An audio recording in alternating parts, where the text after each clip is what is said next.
What we do here is go back.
Hello there everyone. Why is my fucking camera gone mental?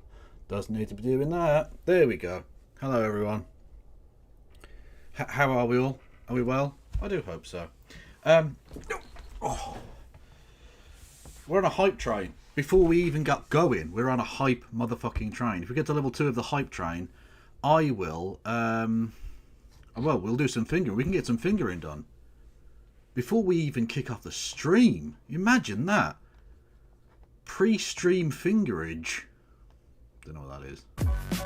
That is, you've clipped the shit intro music, which I haven't heard that music in years. I know technically it plays before every one of my shows, but I never hear it. Which is why I have absolutely no incentive to make it stop. Even though I know the music is really shit. But I don't change it because I don't fucking hear it. That's right, I am cutting off my nose to spite my face. And what of it? No, it is bad. You know, it's absolute dog shit. I'm not going to pretend otherwise. It's fucking awful. But you know what's not awful? No Justice MTG, who will be joining us shortly. That is not at all the thing that I did. Oh, for fuck's sake. I hate my technological skills being absolute dog shit. Like, I wish I was just moderately capable. Would that be so fucking difficult? Well, clearly. Copy joining info. There we go. Fuck me sideways. There you go. Anyway, hello there, everyone. Hopefully you've enjoyed your day of rest or whatever. I don't know. We didn't get to level 2 of the hype train, so no fingerage, at least for now. But thank you to Wybe Historian for gifting a sub to 255 Ad, who is a person, apparently. And thank you, Mad Cat Scotty Eye for 14 months. Everyone go and follow Mad Cat Scotty Eye immediately, otherwise I will fucking hurt you emotionally. Stop sending me the pointless clip. Yeah, I get the joke. It's a pointless clip. I get it. Leave me alone. The music would be okay in the noughties. Well, unfortunately, it's not even the 10s anymore. In fact, it's not even. We're closer to the fucking 30s than the 10s now. No, we're not. Are we? Are we? No. Close enough. Anyway, we're not in the noughties. I would know. The noughties was a fun decade for me. I achieved lots of things. First time I came in somebody. And that is the only thing that counts. Hello there, No Justice MTJ. Hello, Kevin. There. It's been a while. It's been a week. How are you doing? Yeah, I've not been too bad at all. Hopefully you've been productive, I guess. I don't know.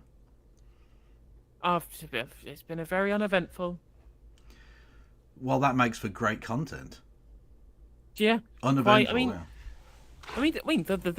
I wish the news had been as uneventful as my life. Let's put it that way. What's been the worst bit of news, do you think? I don't know. I just got this creeping sense of dread that everything's fucked. Why is that creeping? That has settled over me. I've come to terms with that years ago now. It's not creeping up on me. I am swimming in the sea of ennui. Oh yeah, I mean, true. But the news on there's both the news on the economy and a bunch of the kind of the news is coming out of the What? The kind of cultural morass from Trumpism that's just kind of taken hold of everything. Will you be joining the Bruv party? Well, absolutely. I'm very much looking forward to BBC punishment. And no, that's not a porn category. It definitely is. It absolutely is. There's no way that's not. Yes. So, soon to be convicted, sex trafficker, piece of shit, rapist. And I'm just going to say that. You can fucking sue me, you bald piece of shit. What are you going to do? Fly over from not Ukraine, Romania? No, I don't think you are, because you can't even leave the fucking city. Dickhead. Anyway. These are the opinions of Kevin Logan, by the way. All right, cock out on me then. That's fine. No, you know what? I'll stand alone. The truth teller. Anyway, Andrew Tate's a piece of shit who set up this thing called the Bruv Party, which he hasn't even been a resident of the UK in the last 5 years, so he can't run. No. So literally. he literally can't even fucking run. Which is a shame, because I'd quite like him to run and get no votes and lose his deposit. But he can't even do that. He's such a fuck up, he can't even do that. Yeah. Literally. I mean, and also, again, it's going to be very difficult for him to do it from a Romanian jail cell. True. No, I wasn't suggesting Romania was a city. I was suggesting the city in Romania, in which he lives, which is Bucharest, he can't live the environs of the city. At all, for any reason. Yeah, which is fun. Also, this is totally unrelated, but have you seen the stuff that's happened with this ex-Labour MP? I have, yes. Can I just... right, okay, I don't want to make it all about the Jam Man, but are there any of his critics that aren't nonces? We're waiting for confirmation of this, of course. He's been stung by allegations, but we shall see what comes out of it. Okay, I mean, I'll just say I have seen him being arrested by the police. Now, the police are not perfect by any means. And like you say, innocent until proven guilty and all of that. But, of course he's a fucking nonce. Of course he is. It didn't surprise me in the slightest. Again, Basically... the police have... Yeah, go on, sorry. Yep, the police have proven nothing. It is just an arrest. We do not know anything at this time. But it certainly looks bad. Well, yes, indeed. And the fact that Elon Musk is getting on it too, it couldn't have happened to a worse sector of the Labour Party. Jeremy Corbyn is really having a judge me by my enemies week, isn't he? Very much so, yeah. Like I say, this fucking Zionist piece of shit who criticised Jeremy Corbyn for being an anti-Semite, turns out might be a nonce. He might have been illicitly contacting children, possibly, maybe, allegedly. Especially considering that he was literally suspended from the Labour Party a couple of months back. Yeah. Whilst they were investigating allegations, right? Indeed so. And then interestingly, because I didn't really know a lot about him, I knew the name, but I didn't know a lot about him really. It turns out his Twitter is very, very interesting. It's largely him quote tweeting weird right-wing shit and then hardcore gay porn. and or glowing things from the Labour government. It's very funny to me. Yeah, well, how that's he's what I mean, followed- right wing shit. Yeah, yeah. Yeah, it's very funny to me that he's followed by like Laura Kuenssberg Yep. and Various John members, Rentoul. various members of the current cabinet. Yeah, like he's just followed by huge numbers of incredibly influential people in UK politics. Did they not notice the cocks? You would Were they think, not you would aware think, of the scrolling penises? through again. It's most of the people don't actually run their own thing. It'd be like an intern or whatever. But yeah, it's you would think scrolling through it'd be like, oh, Labour Party stuff, Labour Party stuff. Oh, cute cat, Labour Party stuff, Labour Party stuff. Massive cock. You think that would you go? Hang on a minute.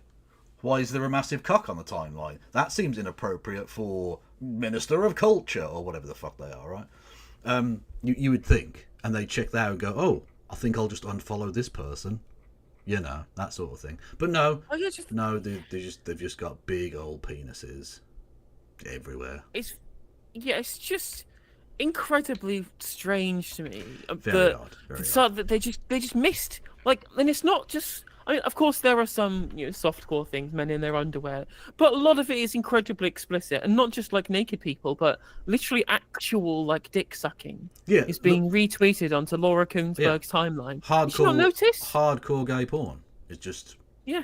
there. Maybe she did notice, but it makes an interesting vignette to her otherwise serious political timeline. Literally, Look, I think I was. for me personally, what softens some of the harder elements of British politics is like I've got cats. I follow some cats on Twitter. It's nice. You see some cute cats. You get some politics, some cats, right? And maybe she just likes a bit of cock. And all power to her. I mean, it's just like I was scrolling through for probably about a minute and a half. Right, like a minute and a half, not particularly long. I just wanted to. Took you ensure that quite long then, did it? Ayo. Yeah, that this was a sustained amount of posting, and I got to the point where I saw a video that was entitled "He slaps me when I don't suck well" or something along those lines. Someone clip it. And I was just like,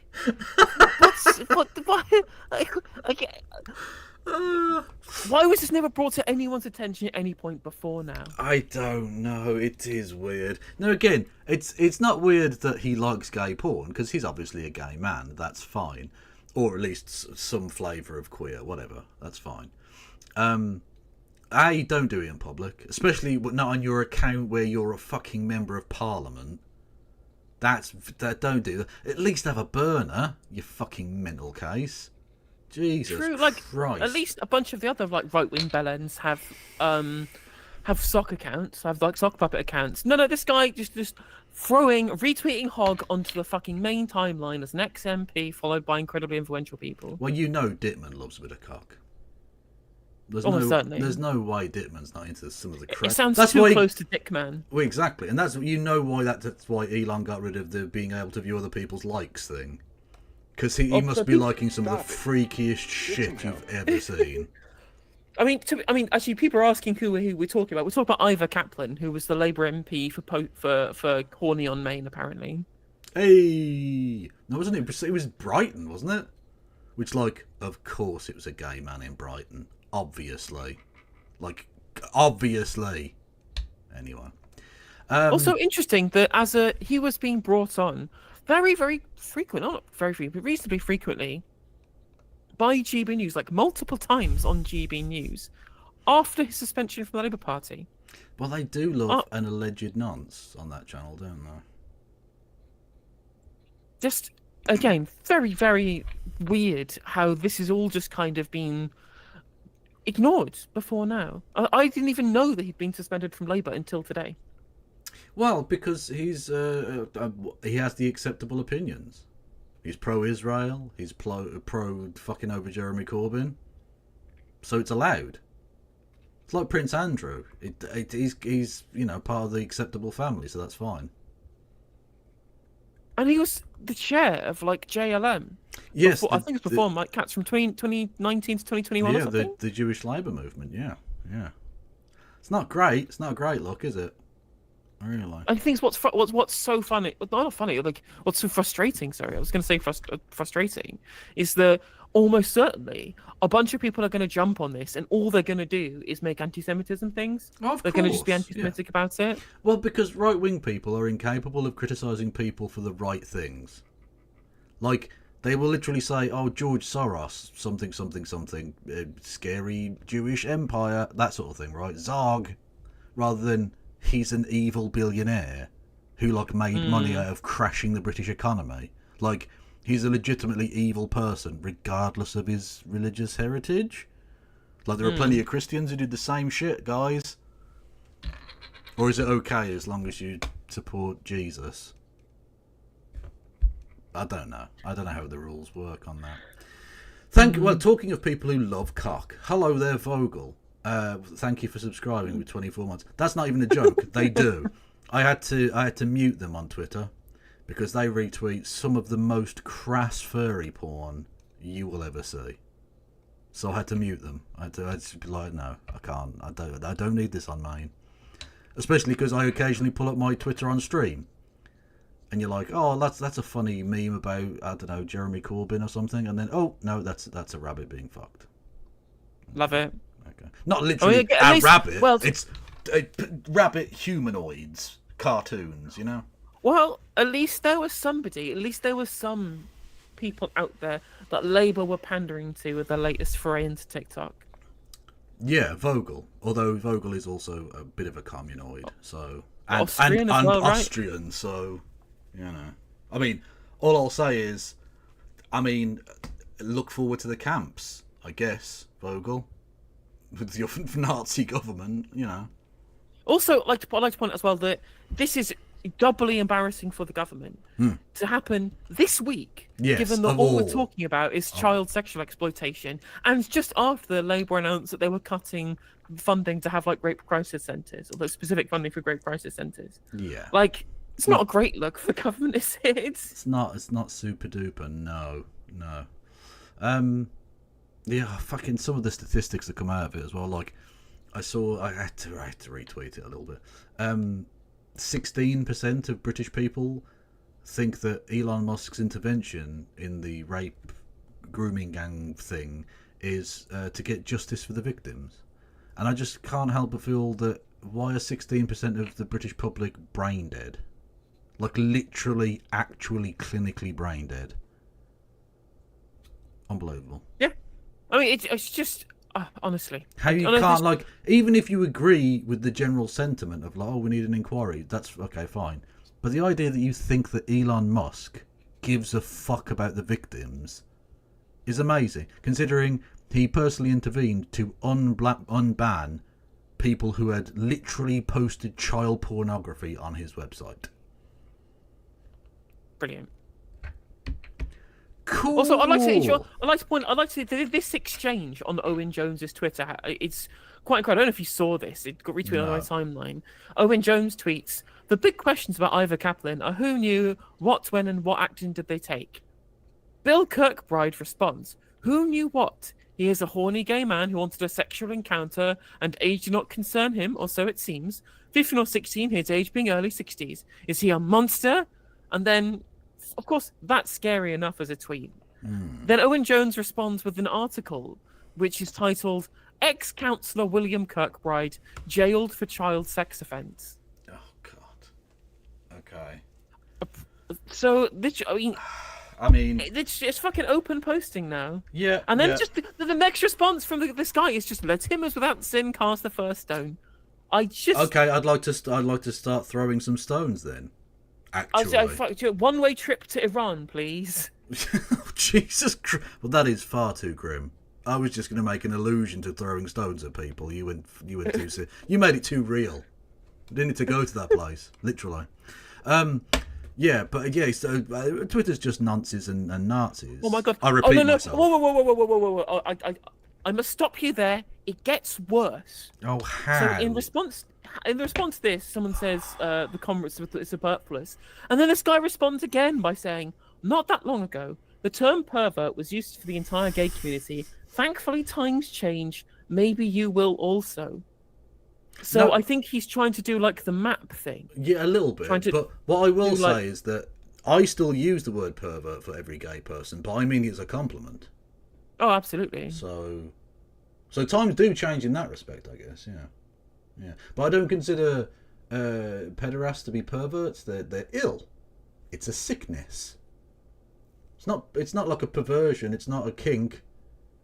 It's illness that needs to be dealt with immediately. I mean, and there are plenty of people out there who admit that they have these feelings because they're sick and offer themselves up to be institutionalized so that they can fix themselves. Yep. And you know what? If you're sick and you actively try and get yourself out of society for the good of the rest of society, then more power to you trying to get yourself fixed. As long as you're not acting on anything. Yeah, exactly. Yeah. But this guy's just fully out here going, "No, you'll be on my side eventually." Incredible. No, I won't be on your side. No. No, we won't be actually. Thank you. Although if you carry on, my friend Gil wants to have a word with you. True. Or Trev. Yeah, Trev Ushai. Okay. Yeah. Either Gil or Trev would like a word. Again, no, that doesn't go for everybody who has the illness. Unless you're also a psychopath and therefore have an extra illness on top, you know that acting upon that is incredibly dangerous and bad and damaging to the people you would abuse. So, it's like I say, seek medical/legal intervention before anything. Quite. But if you don't, and you're like, oh yeah, no, it's cool actually. Minecraft. A lovely game, just a lovely Minecraft. People like Minecraft. Minecraft's good. Yeah, some people need to play a lot more fucking Minecraft. Anyway, talking of people who need to play Minecraft, Laura Koonsberg.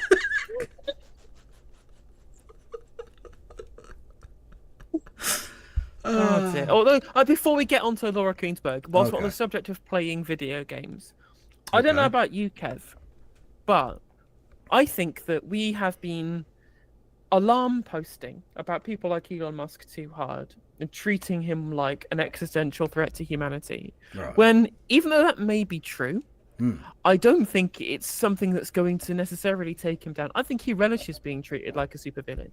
I think it's time we go on Elon Musk, like we went on Davis Orini, and ridicule this man into international humiliation. And on this subject, I don't know if you saw this, Kev, but did you see that Elon Musk has been faking being good at video games? We covered this on Friday. Yes, he was paying people to get his stats good on Diablo 2. Yeah, he's honestly, who would lie about that? Why would you even want to be the top person at that? Who cares? Like, you're literally the richest human being on Earth. Is that not an achievement enough? Is that not a thing you can go, yay? Like, there is not a person, even other Diablo players, who think being good at Diablo is better than being good at being, like, the richest person ever. I think it's funny to me. I genuinely think he would rather be the coolest man ever than the richest man ever. And he's such an absolutely gigantic loser Yeah. that's impossible. And the more he tries to make himself the coolest man on the planet, the more he turns himself into a fucking demented idiot that everyone think is fundamentally uncool. Like, he's just uncool. Ridiculously uncool. Like, Kekius Maximus in the end of 2024. What fucking decade are you in, mate? Kek hasn't been a thing for like fucking 7-8 years. What are you doing? He's like the least. This is the problem, right? A, he's like a fucking weird little boomer guy, and secondly, he's fucking South African and white, and therefore just like genetically evil, I think.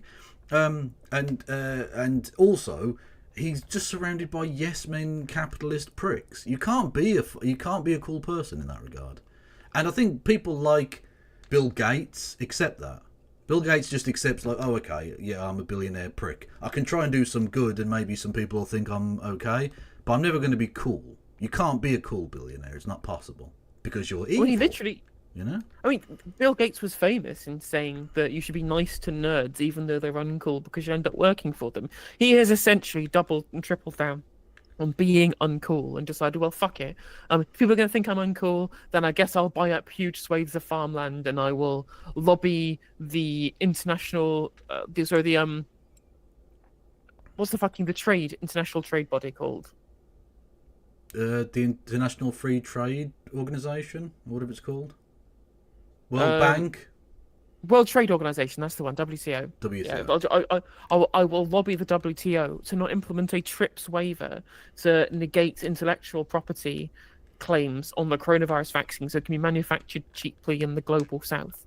Right? The man's done unspeakable evil in his time as being a billionaire. And he's just like, yeah, it's fine. But I don't claim to be nice, or I don't claim to be cool. Well, I'm just uncool. I am a nerd, and I do things for profit. Well, even the good things that he has done, like the Bill and Melinda Gates Foundation, and this is how you know billionaires cannot be good, because even when they try, they fail. They've given a lot of money to polio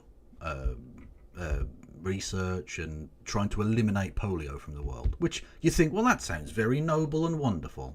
They're spending at least some of their wealth on trying to get rid of a debilitating and deadly disease. Okay, cool. I wonder how much tax rebate they got for that. Well, there is quite a lot of that in many of the jurisdictions in which they operate, which robs, sub-Saharan African countries of a lot of money. But regardless of even that, even if we ignore that and we say, okay, the overall net income of having alive people as opposed to dead people is better for those countries, so cool. What actually ends up happening is that you have non-governmental organisations who they work with, who are then forced, because of the amount of money that he's putting into it, to only basically do shit about polio, which means other things like the fucking wildfire of AIDS going on in sub-Saharan Africa basically doesn't get a penny. So the huge, deadly, killer, evil fucking disease AIDS doesn't get a trickle of money as it rips through entire fucking sections of the continent.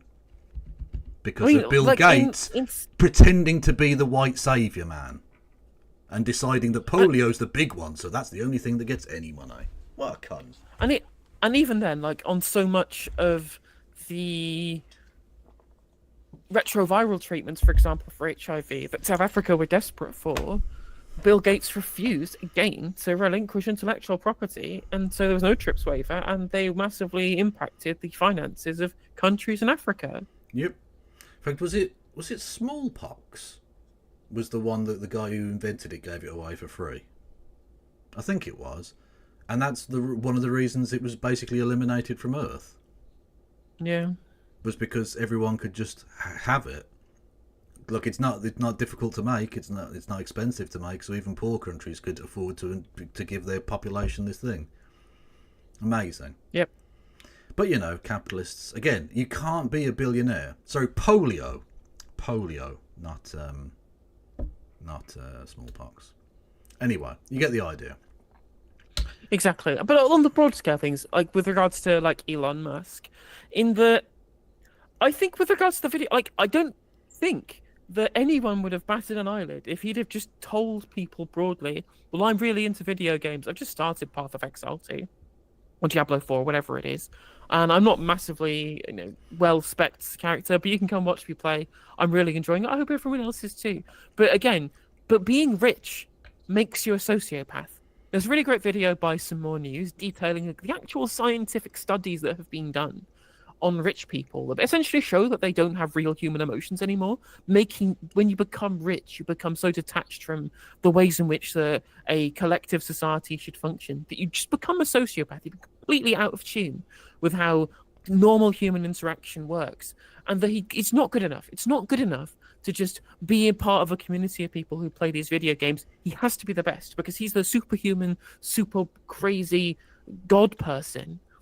Whereas at least, the robber barons of the 19th century, they probably admitted they were robber barons, and then they tried to quell their insecurities by doing charitable work.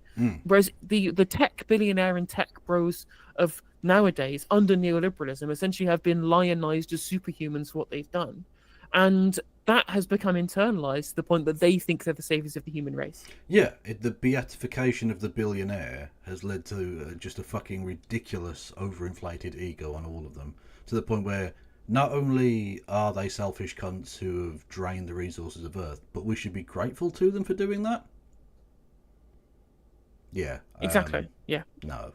Again, Trev wants a word. And fundamentally, this is the No Justice stream. Of course, it's the Kev stream people watch on Kev's End as well. So, of course, I'm going to have to blame neoliberalism for this, of course. Why? How can I not blame neoliberalism? Fucking but this neoliberalism. Is the liberalism. Exactly. This is the fundamental endpoint of neoliberal ideology. When you equate wealth with contribution, when you equate wealth with the level to which that society should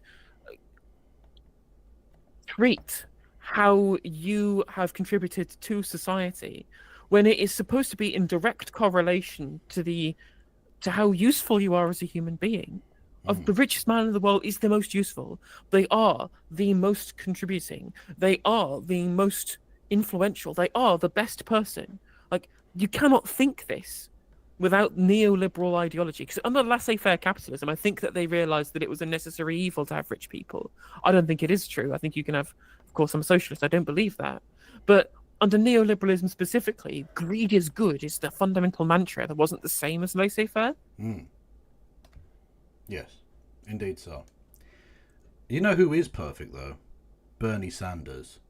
Oh, we love him. We love Bernie, we do. And in Lebanon, the country, they were choosing a new new president this week. And one of the members of parliament cast their ballot for Bernie Sanders. And the reason he didn't win is not just because he didn't get enough votes, but also he's not eligible because he isn't a Maronite Christian. Is it? Yeah, do they have like the president has to be Maronite? Yeah.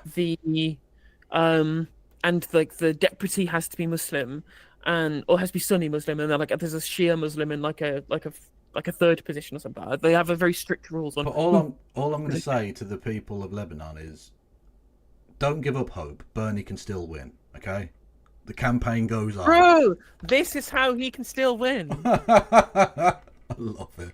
Fuck it. Is the entire world just memes now? I think it is. I think it's just everyone's just doing fucking memes. I'm going to vote for Bernie Sanders for Lebanese president. What the fuck does that sentence mean? Apparently the Prime Minister has to be Sunni and the Speaker of the House has to be Shiite. There you go.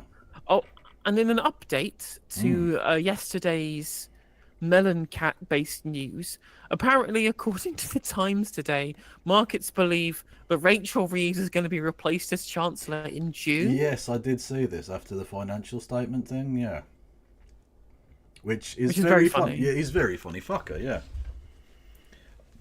I wonder if they can find anyone more dead-eyed and robotic. Because clearly it's not the policies, it's the they're just not adulting in the room enough.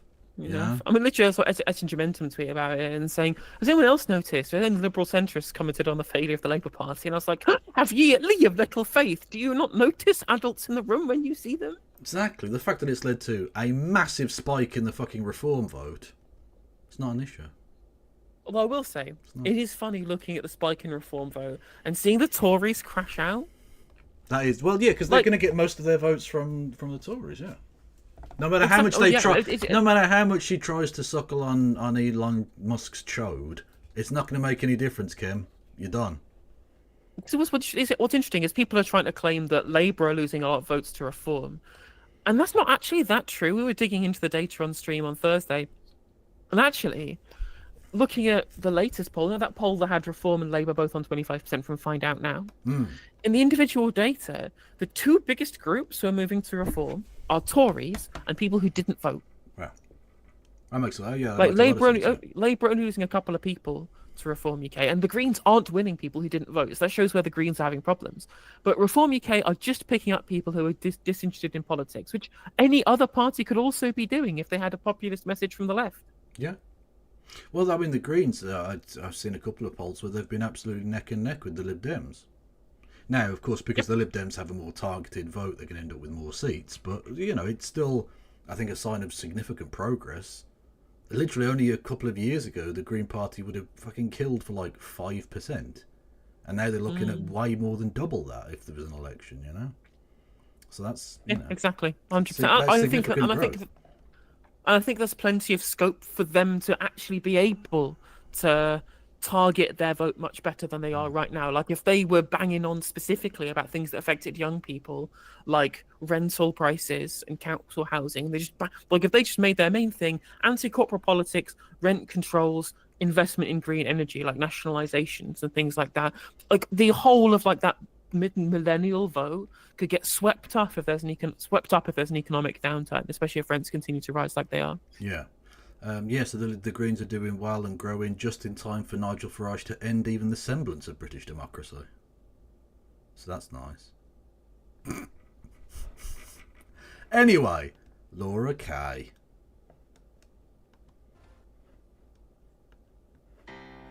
Risk and reward. Big tech could bolster the sagging economy. But what happens if those big social media... By the way, there's no way Mark Zuckerberg isn't getting divorced, right? You said that Facebook needs to have more masculine energy. Yeah, no, he's definitely getting divorced. Okay. Yeah, that's fair enough. That is absolutely the comments of a man whose wife has just left him. Yeah. No, she's definitely fucking someone else right now. Media platforms just get too big. Well, in the studio with us this morning, the Tech Secretary, Peter Kyle, the government's tech chief, if you like, and alongside him... Sorry, apologies. Award-winning journalist, Laura Kay. Yes, absolutely. Let us not forget the award that she won. I think it was for Best Interviewer, wasn't it? It was, and I can only assume it was at the Sarcasm Awards. True. And also, I'd like to say thank you, Carmen and Leslie, for the 5 gifted each, and thank you, Jack Meller, the Jack Meller, for the $9.19. We have been blessed. For the $9.99. Bill Gates is one of the good billionaires because he did the ice bucket challenge and hasn't jumped around on stage like a toddler. Some idiotic liberal. Very true, idiotic liberal. $9.99. Oh, I see. Someone's not taking ACAB very seriously. Dickhead. Because $9.99 because the number. Yeah, I'm very clever. Chancellor Mel Stride. We're going to be talking about the big ideas behind all of this. But as human beings, it affects us so much. How much time do you both spend on... Fuck off. There is not a human being on the screen there. What are you talking about? As human beings? No, I'm sorry. Only a fucking lizard would say, as human beings, which we definitely are, aren't we, Glib Glob? I mean, Dave. No. No human being starts a sentence with, as a human being, I feel... No. You fucking lizard creeps. Fucking... We are merely exchanging long protein strings. If you can think of a better way, I'd like to hear it. Don't blame me. I voted for Laura fucking Koonsberg. Your phones, Peter. Probably too much, but not nearly as much as people I know. Well, that gets you off the hook then. What about you, Mel? How long do you Far too much, Laura. And I feel a New Year's resolution coming. Actually, maybe a bit less time on the phone. Okay. Would be a good idea, particularly when the family's together. I think that's the thing. And a bit more time in a wood chipper? Maybe? Just a little bit? Oh, now stop it. What? In Minecraft? Phones Of course. Family time. Well, put the phone down, concentrate on what's happening on the telly. We'll be with both of you a bit It's later Mel in the Stride. You're allowed to make offensive remarks about farmyard animals. I mean, he was the one who was sent. I mean, he basically wanted to send disabled people into the wood chipper, so. Yeah, exactly. We give as hard as it gets. program. And in the home of the tech companies, California, of course, the wildfires still burn. We'll ask this morning, can the devastated city of Los Angeles return to its former glory? Yes. Yeah. It'll probably be fine, actually. Yeah. I mean, that will come back. No. Whoa. It will not be fine. Because the underlying causes of the fire have not been solved. The underlying causes, of course, being too much DEI. Too much DEI. There were too many black firefighters. Yeah, or the fantastically fucking Anna Kasparian blaming the homeless because obviously.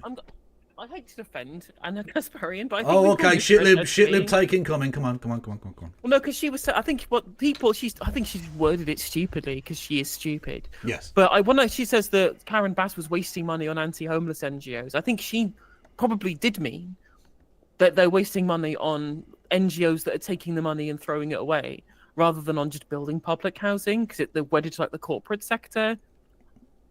Okay, but I don't know that. I don't know really, given her anti-homeless rantings, that you can or should be as generous as that. I mean, that's also probably incredibly fair, yeah, that she has been very anti-homeless recently. So, But it's also true that the money that they're shoveling at NGOs in LA to try and deal with the homeless crisis is just fucking money for charity buses and not actually money for housing homeless people. So whether or not that she did mean that or not, that is the real point, is that Karen Bass is a shitty mayor. Anyway, let us not talk of the birthing person again. That's not a concern, I don't think, for anyone. We are so resilient. I mean, the city, but the American resilience is unmatched, in my opinion. American resilience. There was almost a riot during, I forget which storm it even was, because the local, I think it was a Dunkin' Donuts or a 7-Eleven was going to shut. So there was basically a riot to get into the shop and buy the last of the shit, because it was going to close for 2 days because there was a tornado. I mean, I think that what kind of was very telling about America is I saw somebody say on Twitter, what radicalized me? This is what radicalized me, and it is a burger for $4 on DoorDash. And I'm just like, oh well, it's incredibly American, isn't it? That you get radicalized into neo-Nazism because your private burger taxi is too expensive. True. Exactly. My McDonald's delivery was slightly more expensive than I was expecting, so I started advocating for the gassing of ethnic minorities. Is a thing. Yeah, exactly. The minorities must suffer until burger price go down. True.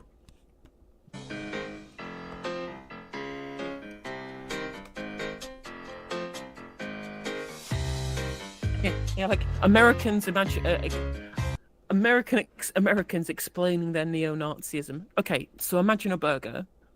Oh no, no! fucking PTSD flashbacks. No.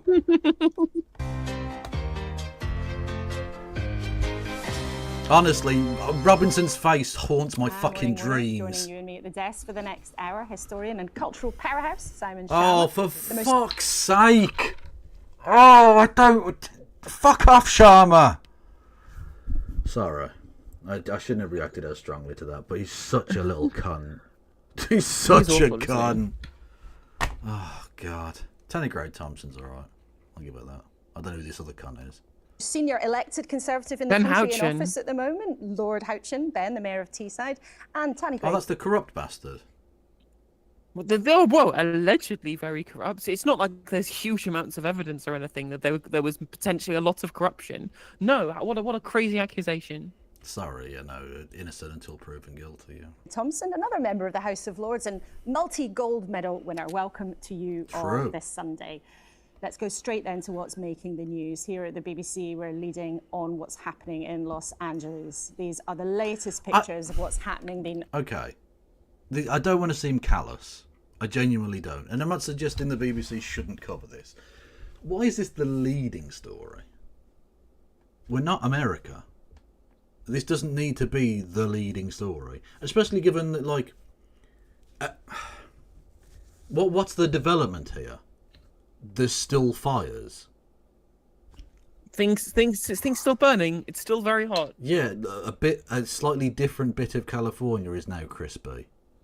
That's not news I need to know as a British person. Again, I don't want to seem callous, and I think the BBC is a worldwide media news organisation, so they should report on that. But the leading story, is there nothing at all happening here? But did you see that the Fresh Prince of Bel-Air house almost burnt down? Oh no. It's the most important piece. It's far more important than anything on this fucking... How could America get jiggy with it anymore? Exactly. Oh no. Where would Carlton go? Overnight in LA, where firefighters are battling desperately to contain the largest of the wildfires. At least 16 people have already died, and sadly those numbers are... And again, this is going to seem callous. It's not. I know it's not a competition, but regularly bombs go off in like Afghanistan or Turkey or fucking India or some shit and kill like 50 people, and we don't even fucking hear about it. People keep showing us like drone footage of the burnt out areas in like the Pacific Palisades, and it's very sad. Yeah. I am absolutely very happy to say it's incredibly sad, and my heart goes out to everyone affected by this. But I don't think I'm gonna be taking any liberals seriously on how sad they claim to be about it when they were trying to find any justification for like 10 times worse happening in Gaza. Yeah, exactly. For any fucking apologists out there, just imagine that California has tunnels under it. Hey presto, all of a sudden you don't need to care about the people there anymore. Exactly. It's fine. Just imagine they're brown children that are dying. You don't have to give a fuck about them anymore. It's crazy. Expected to increase thousands and thousands. The fire has a right to defend itself, Kiev. It does. It does. Why are you being firephobic? Absolutely. This anti-fireism is a scourge. Okay, I demand someone investigate Keir Starmer and Jeremy Corbyn for anti-fireism. The fact. And we'll talk about this more later in the programme. The papers, though, have a mixed bag today. The Sunday These roving gangs of firefighters. What you're seeing here is an anti-fire pogrom. Okay? Exactly. Splashes on Rachel Reeves, promised to root out waste to try to save money. She's on her trip to China. Nigel Farage was with us last week, but the Sunday Mirror brands him 9 jobs Nigel this morning, revealing just how many outside jobs he had. Hang on, he's sucked off Trump 9 times. Wow. Okay. You know what? You've got to appreciate the effort. That's going to play havoc with a man of his age and his neck. Oh, God bless him. Makes you proud to be British, doesn't it? As outside Parliament, including the cash he makes from posting on social media sites. The Mail on Sunday claims that Dominic Cummings, remember him, is in cahoots with Elon Musk. And The Observer leads with its interview with Peter Kyle, who's with us as well. He's told them the online laws are not up for negotiation. So there's a lot around. Okay, my regular 255 asks, how serious are you two? So I presume that's me and No Justice, or technically No Justice and I, if you want to be correct. About Reform winning the next election. It seems kind of implausible to me. I mean, I think what will happen is we'll see some kind of Conservative Reform alliance. Possibly, but Nigel Farage would be fucking suicidal to do that, because that undermines the entire point of him. If you're just gonna, it's in the same way that people voted for change with Keir Starmer, and they're not going to get that, so they're not going to vote for him. If you vote to get rid of the same fucking party country, and you end up with the same party again, you completely cut out the legs from underneath your own political movement. I think you're right in that assessment. I just think people will have forgotten about everything they hated about the Tories come 2029. Like, everything about their failures in government were completely overshone by how much people hate Keir Starmer. Yeah. The anti-fire super soldiers. I see what you've done there, Phil. Nice. Yeah, I don't think they'll win outright. Actually, I don't think it's going to be possible for any of them to win outright. We've got a legit 3-way run, and then you've also got 2 parties in the Lib Dems and the Greens who are going to take a chunk as well. So, yeah. What's funny is that the Reform voters are not going to vote tactically. They're not going to do it, especially if what is right in that figures that we saw, that most people voting for Reform are non-voters. I think that there's going to be a crazy situation where the Reform UK vote is going to be scattered. The Conservative vote is also going to be not as scattered, but still reasonably scattered.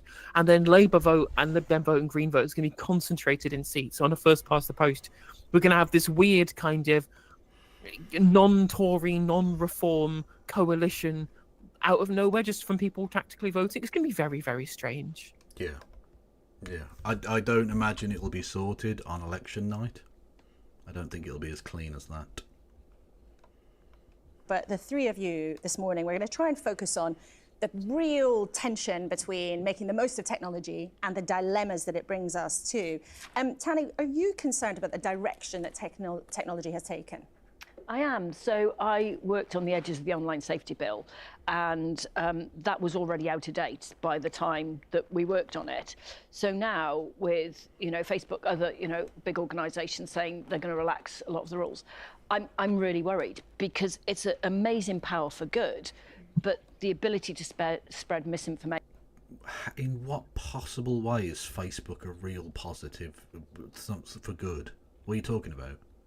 Facebook, I just find at its best, Facebook is shit boomer memes involving fucking minions. That's the best it can be. I mean, I literally saw a Guardian article just now saying dangers of boomer radicalization because of Facebook getting rid of fact checks. I'm just like, have you been on Facebook recently? Do you know the kind of people who like boomers are already radicalized on Facebook? Yeah. If anything, it proves that Facebook's fact checking was so shit that it was essentially totally pointless, because at no point were they ever actually fact checking enough that it was intervening in people with making misinformation. Yeah, exactly, yeah. And they were taking fuck tons of money from like Ben Shapiro to advertise his shit. Like Dan Bongino was like the most popular page on Facebook, getting the most views on his video content. Like there was already lots of misinformation on there. Like yeah. No, Facebook will go down as the Der Stürmer of modern Nazism. It really will. It really will. It's done far more. It's embed fascism into the populations of Western countries than fucking 4chan could have ever hoped to do. Yeah, 4chan. There was no hiding of the power level. But when it's like, I'm going on there to look at cute cat pictures or pictures of my niece that being posted, and then what's this about immigrants? It's that thing. They get suckered into it really, really easily because they're fucking idiots. No, but they were the ones who told us not to believe everything we saw on the internet. Yes, but did you know that from truth.net.social.com that actually George Soros is injecting gay into all of the Easter eggs? Yeah, like that picture when it was just said things like, this man said that flying a St. George's flag at the football was offensive, so the government banned it. Share if you disagree. Yeah, exactly. Yeah. Oh, they wouldn't let my nephew have a nativity play because the Muslims might find it offensive. What school's that at? Shut up, lib. It was fucking Shelbyville. You won't know about it. Yeah, exactly. Yeah. Really, really concerns me. And Ben, I mean, it was a big effort for the last government, the Conservatives in power, actually to finally get the UK rules onto the statute book. But do you agree with Tani, it's already out of date? Well, I think there are two things when we talk about this. One is the social media side, the other bit is the new technology side. And the UK government, for many years, took the view that we wanted to try and relax regulation as much as possible, because that would then focus the investment in the UK. And the Americans did the same thing. What we're looking forward to when we look at AI... How'd that work out, Ben? Was that a really good idea, Ben? Yeah. Is, do we want to be part of that race? The Europeans have decided, no, they're going to heavily regulate it. I think the Americans are going to be on the other side of that and not regulate. I don't think I want to be a part of the human race, to be honest with you. But, Yeah, I'm sure deregulating the machine learning tools that have been shown to create incredibly dystopian things with the kind of fake information that gets shared, I'm sure deregulating this will have no negative externalities whatsoever. It feels like you're at the beginning of a dystopian movie where the experts are telling you shouldn't do this. Like it's like a straight to Netflix thing. Yeah. But the thing is, it's not if it's not like an Oscar-winning one though. It's like a Netflix one where somebody literally just says like, I sure hope nothing bad happens when we deregulate this dangerous piece of technology. What could have? Look, people, these so-called experts say releasing this virus is a bad idea. What could possibly go wrong? Exactly. No, we should bring back dinosaurs for a 10th movie. Do we want to capture some of that pie? But obviously there are pluses and minuses to, no regulation. A man with your jowls cannot mention pie. Stop it. Just stop. He's from the north, Kev. He can't help it. Well, yeah, just off screen there's a whippet and a pint of stout. Yes. And that kind of Wild West that we saw with social media over the last 10 years. And do you think, though, that the rules have been changing, like the ground has been shifting in recent days? I think it has, but I also think that, for example, social media, I think one of the most simple things to do in social media, now it's established, right? Your Twitters and your Facebooks, etc., would be to treat them in the same way that you treat the rest of the media and have them as a publisher. How dare you dead name Actually, I don't X, think you then the need an everything online app. safety bill because there are lots of regulation, as you well know, Laura, around the media. I well know, but yeah. actually, social media platforms are not subject to. And they always, though, Simon, fought the notion that they were publishers, didn't they? I mean, how do you see this dilemma? Because it is risk and reward. Yeah, well, living in America, actually, it goes back to the heart of an old, deep American issue, the relationship between profit and the public good. That goes way back. I mean, it goes back to the era of the muckrakers at the beginning of the progressive period in the early 20th century. Yeah. And there was always kind of balance in American history between the fast and big buck and some general sense of what was proper for the Commonwealth. Now, if you look at those... When was this? When Seems was to have this? made this up. Yeah, was that when they had the slaves? Or when they press gang Chinese people to build the railroads? Or was it No. the I slum don't know what living you're talking and about, Kev. the robber baron era? Or the complete deregulation, which led to the Wall Street crash? And literally destroyed the world and led to fascism and the Second World War, you dopey cunt. Was it that period? I wonder if there's any parallels for any recent crashes. No. History, you know the famous saying, history never repeats itself, right? No, history ended, of course, in 1991. Well, Lord Fukuyama told us that. Praise be upon him. True.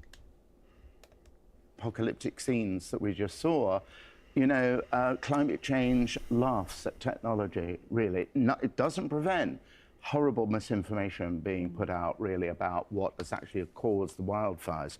Donald Trump's rather, tragic-comic obsession that raking the forest floor would have prevented this, when, in fact, the epicenter of the fires are canyons. Hello, Donald, done a bit of geography. We know you haven't done any history. To be fair, he's not wrong that raking forest floors is important. Not raking with a rake. Like they have industrial fucking machines and shit for this. Like they have entire teams of people. Because essentially it's like getting rid of the kindling. It's actually a thing you can do. But he heard that, presumably from like an expert who like he was, advising him when he was in the White House. That's the only thing that he remembered because his brain is basically soup. So that's the one piece of information he took in that year, and that's his one go-to now. Whenever there's a fire, they didn't rake it. They didn't rake the forest. It's not a forest. Doesn't matter. Well, that's it. That's his go-to thing. That and he calls them windmills, the wind turbine things. Apparently, they're killing the birds. That's the biggest problem. The biggest problem with the wind farms is the birds that they kill. It's the birds, yeah. This is a man who supports the Second Amendment so that people can go shoot birds, by the way. Just saying. It's just incredible amounts of consistency. Very, very consistent. And the good thing about allowing people to shoot in the forest is that those sparks will never set off fires. So it's fine. Yep. 100%. Because they've raked the forest, so it's fine. It's not a problem. Exactly. It's not an issue. It's not an issue. It's almost impossible to do, but social media, and particularly the awful Rubicon crossed by Mark Zuckerberg, in which independent fact-checking is no longer a concern, will make preposterous, feel-good sense of actually the world should be full of high-tech cuddles replace alarm bells. That is really a terrible thing. What the fuck are you? What are you talking about, you jabbering old wanker? That was literally utter bollocks. It's gonna have nice, feel good something in case of no. It's gonna mean that fucking fascism's gonna rise. You know that the anti-Semitism thing you go on about constantly, even when it's not really actually there. That's what's gonna happen. Or the actual anti-Semitism that's happening very frequently, which is the incredibly anti-Semitic right wing that essentially has no brakes at all on their anti-Semitism train because everyone's too busy focusing on people out there protesting against a genocide happening in Gaza. Like that's just going to be amplified to the nth degree. The richest man in the world was saying that it was the actual truth that Jewish people were engaging in dialectical hatred against whites. Like this is red alert, like fucking 5-alarm fire, fingers on the button type shit. Yep. You get going in 2025, it so often feels that everything is kind of connected and woven together, whatever issue you touch on. And the dilemmas here are pretty dramatic. The government here says it wants to protect us from the worst excesses of the online world. But as Ben was suggesting, it needs the prosperity that new industries can offer. Our economy is not in great shape, in trouble. The Chancellor, Rachel Reeves, has been in China just as the pound has been falling, and it's become more expensive for the government to borrow, which it does, than it has been for 16 years. Now, if that continues, honestly, is she capable of emotion? Is it possible? I mean, at least if there's one upside to the potential for Rachel Reeves getting replaced, you might have literally someone slightly less soporific to cover on the screen. But will they allow her to experience the rest of the natural life, or will they decommission her? Will they allow the batteries to run out, or will they actually just shut her down? I don't know. Just leave her to like the battery to run out in a shipping container, like the NS4s in iRobot. True, good reference. Love it. Chancellor would have less cash to spend. She might then need to cut or even to tax more. So maybe advancing artificial intelligence could help us pay our way. Peter Kyle, the government's tech boss, if you like, is with us today. And we're going to talk about a lot of these issues, and they're all connected, but also let's try and talk about them in clear. So it's interesting that you mention in chat there that Trump wants to use a nuke, because I've tried this on several people now, and it works better when written down. But you know the capital of Greenland, right? Hello? It's Copenhagen. No, well, that's of Denmark, but specifically of Greenland. No, I don't know what the capital is. It's Nuuk. N-U-U-K.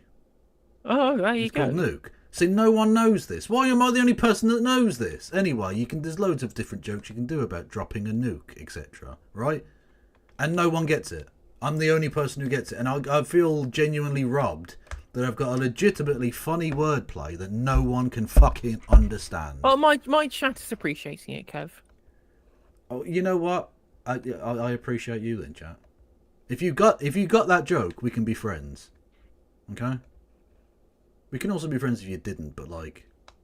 What I find is interesting though is that of what is that the Greenland PM at the moment is pushing to be independent from Denmark, and the Danish government seem to be pretty amicable with the idea of. Well, yes and no. If you look into it a little bit closer, when asked generically, should Greenland be independent, the vast majority of Greenlanders say yes, and that's understandable. They're 1,000 miles from Denmark, and they're not Danish, so fine, whatever. The reason that they're not even planning on holding the referendum, even though the government support that and the people support that, is because the Danish aren't going to fund you anymore, then are you? Literally, Greenland makes no money at all. Denmark pays for everything. So if they go independent, they lose all of that. And they know that, so they're not going anywhere. And on top of that, they also provide it with, membership of NATO? Membership of NATO, membership of the European Union, yeah. So they can't get invaded by America? Well, let's not count those chickens before they roost. Aye. If Donald Trump declared the military should invade Greenland, they would refuse. I genuinely think that would happen. Like Mark Milley, I think, is the guy who's currently the top head honcho at the American. I think you'd say, "Lol, no, not doing it. Sorry, mate." Well, I think actually on that point, I think another example of that would be. Did you see? I forget whoever the fucking spokesperson is for reform on this, came out and said that Prime Minister Farage, if he were to get to that position, would order the Royal Navy to ensure that not a single unauthorized vessel was in the Channel. which goes against all of the laws, all of the international laws.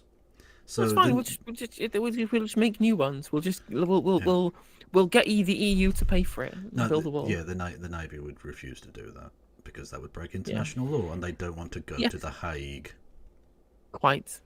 Not that many people end up at The Hague, but like, why risk it for fucking Farage? Well, especially not Netanyahu, given he's being protected by the Polish government. Yes. Interesting, that, isn't it? Clear ways. So let's start off with this notion of advanced technology, artificial intelligence. You're saying this week we have to make the most of this as a country, and you want to do that as a government. No, we don't. But can you give us some? No, I've made my final decision. No, we don't. We actually don't. True. It's shit. Put down. The clown is down. Yeah, I don't care. It's AI is rubbish. It's destroying the planet. At a time when we need to be reducing our energy costs, usage. It's vastly increasing so that dickheads can make bulldog patriotic memes. And Andrew Tate can make manifestos. Yeah, well, exactly. Yeah, just idiots wasting their own and everyone else's time, and killing the planet at the same time. And water. Yeah, so just stop it. It needs to end. As a species, we need to get together and go, AI is shit. Let's not do it. It's the only way. Practical examples of what you think AI could do for us that it's not currently doing. Well, the key thing is that AI is going to transform our economy and society. If we get it right, it means that our innate potential as individuals, particularly people with learning disabilities and neurological challenges, will be able to explore their potential in ways that never happened before. So it'll have a profound impact on teaching and learning. Yeah, that's why you want to do it. It's got nothing to do with the money or Tony Blair. No. It's because of the neurologically disabled. Yeah. There's no links between corporate oligarchs and people very well connected with the think tanks who are in contact with the leadership of the Labour Party. Nothing at all. No. We just want to help the disabled whilst taking away their benefits. Yes. But they will get to make funny pictures. So, have you thought about that? Learning. In health, because this is a general purpose technology. So this isn't one specific technology. So even in health, AI will transform the ability for scanning to become more precise, swifter, and able to detect very early patterns, so therefore get to disease, particularly cancer, before it gets to an untreatable stage or a very difficult to treat stage. And that same technology will be making sure that doctors and... Hang on, there's no point talking about dealing with cancer before it gets to the stage. He's already in number 10. What are you talking about? It's too late. True. We're dead. We're literally already dead. There's no point. All of the interactions doctors have are more productive, they're swifter, and they're more accurate. More time with patients, less time filling out forms. This is one technology that will be applied across the economy and society. Now, this could just wash across our country and society in a way that government just sits back and lets it happen. That's not what I went into this for and went into politics for. If we get this right, we will be able to be in the driving seat of it, creating the innovation. Therefore, the wealth that's created from creating the technology stays in our country and contributes to our economic growth and prosperity. No, it doesn't. China will just do it better and cheaper. They'll just steal it and do it cheaper. And even then, even if we do maintain intellectual property of it, and it's a UK company that's engaging in the AI revolution or whatever, a lot of the shareholders of this publicly traded company will almost certainly be overseas when those dividends get paid out. And what's going to happen to all of the jobs that it replaces? Yep. How are you going to make sure that this is going, that the revenue, that the extra productivity from the wealth that's created from AI stays with the people who it should benefit, which is actual people who might be displaced by the jobs that this... Well, if our experience of privatisation has taught us anything, our AI industry is going to be subsidising the Belgian AI industry, because the Belgian nationalised AI will be invested in our private AI industries, and therefore the Belgians will have to make their funny chocolate/pissing boy statue memes much quicker and cheaper than ours. Because that's all the Belgian people are about. As a country, And the technology that comes out the other end benefits everyone from every part of the country equally and isn't just a preserve of those people with privilege and affluence. You've mentioned there health, and you also mentioned education and learning, and you are suggesting that teachers should use more of this kind of tech, artificial intelligence, to plan lessons. But the technology still gets things wrong. Should we be trusting it in schools? Should we be trusting it in hospitals? No. Safety, protection, and making sure that where there are biases, they are dealt with, has to be the first step. We have to make sure that people are protected. That's the point of safety. But we also need to make sure people feel safe. Now, the purpose of that is, if they feel safe, they will embrace the technology. If people are fearful of technology, they won't. But just as an example, in the last couple of weeks, Apple, you don't need me to tell you how huge and powerful and influential Apple is. Apple's AI-generated news sent completely false, incorrect headlines to millions of people on more than one occasion. Now, if that's the case, it's getting things like that wrong. Are we Unlike British newspapers, which have never done that. No, exactly. No mainstream British journalists working for the public broadcaster have done anything like that at all.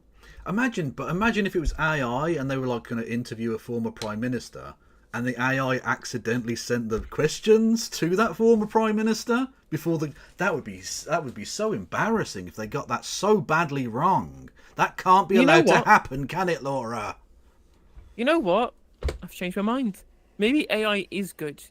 If we can replace the jobs in this country that are completely worthless with AI, maybe our country will be better, and we can start with our fucking journalists. True. Really ready to say, yeah, bring it into our public realm, bring it into our public services, bring it more into our lives, in our schools and hospitals. And this is always the trade-off we have with fast-moving technology and trying to embrace and capture it. I mean, so most people now know ChatGPT and the journey that ChatGPT, when it first was released, nobody took it seriously. Then suddenly, overnight, everybody started taking it seriously. Now, we've been developing a tool using the company OpenAI who does ChatGPT, so that gov.uk, which has 700,000 web pages behind it, can be far more easily accessible for people. Now, the civil servants... The point is, it's still making mistakes. I mean, there are other examples here. Is it really at a stage where this technology is ready to be embraced in the way that you want it to be in public services, in all our lives? Well, in the example, because I'm talking about for government, now most of these things we're talking about outside. Now, in government, I want to make sure that technology is put to good for the public, for the public use. So we've been using a model on government data within all those web pages. But we know it will make mistakes. We have to test it absolutely rigorously as much as we possibly can. And we went through the same process of allowing the public to come in and do what's called beta testing for it. I didn't run away from this. I personally headed it up because we need to understand that with technology, we have to make sure we go through the process of innovation and then safety and then deployment. And where there are issues that come up to it, that we address them very quickly, and it leads to better services. But when it comes to the critical data, then we will be absolutely careful. We will be safety will be there at the outset, and we'll be very, very cautious. There are different uses of it within government, and where it comes to the use of careful and sensitive data, we will always make sure that it has the very, very highest level of security, and we will always explain to the public how we use it. Transparency of algorithms. When we sell it to Palantir. Yeah, exactly. Yeah, then you're fucked. And data use will always be very public, and we will never ever change the laws on data protection, so that people need to make sure that their data and understand their data is protected. Let's talk though about a practical... What do you mean you will never do that? But that you know that you literally cannot bind the hands of a future parliament. So all it would take would be Elon Musk snapping his fingers and the Tory Reform coalition change the law. Because you literally can't stop them from doing that. We don't. Oh my god! And then we don't have Grok doing the government websites. Oh no. Yeah, not just that, but government by Grok. Grok will decide whether you live or die, whether you get cancer treatment or not. Oh dear lord! And loads of civil servants are going to lose their jobs because, of course, people want to slim down the public sector, and it'll all be replaced with fucking Grok. Yep. Well, we live in a Muskocracy.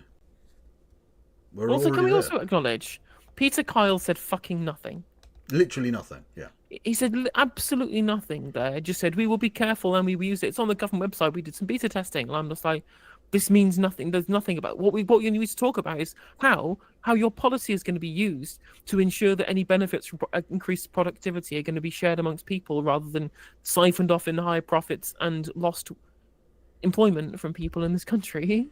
Yeah, don't forget to go to homeoffice.grok in the future for your passport.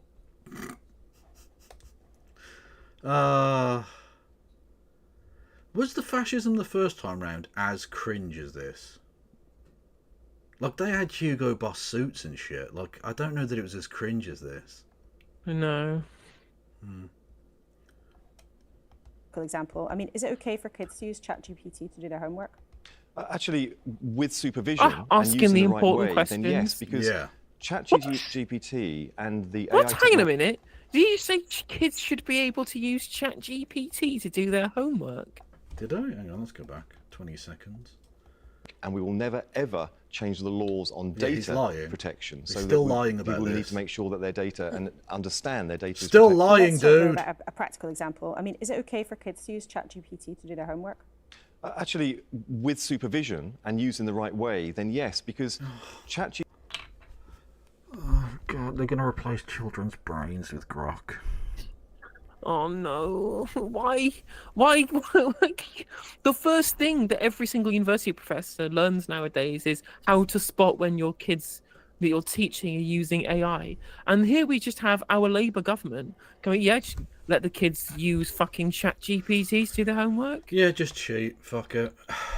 Who cares? In the future, it'll all just be you servicing the robots that are fighting wars on Mars anyway. So who cares? But how can the donors to the Tony Blair Institute profit if kids aren't cheating on their homework using ChatGPT? Can you use ChatGPT? Where's the profit? Can you use ChatGPT to terms of service Tony Blair?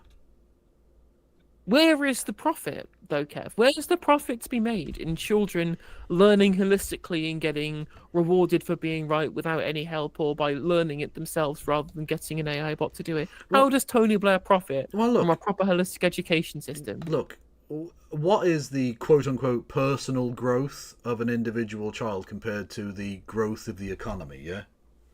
Yeah? Yeah? There's only one red line going up that matters. That's it. If we have to sacrifice your children's brains to make the line go up, we will do it. Absolutely. Hello there, Mixed Vivian Wolf. Everyone go and follow Mixed Vivian Wolf, otherwise do it. I will write scathing remarks about you in shit on a toilet wall. Yeah, I'll do it. And what?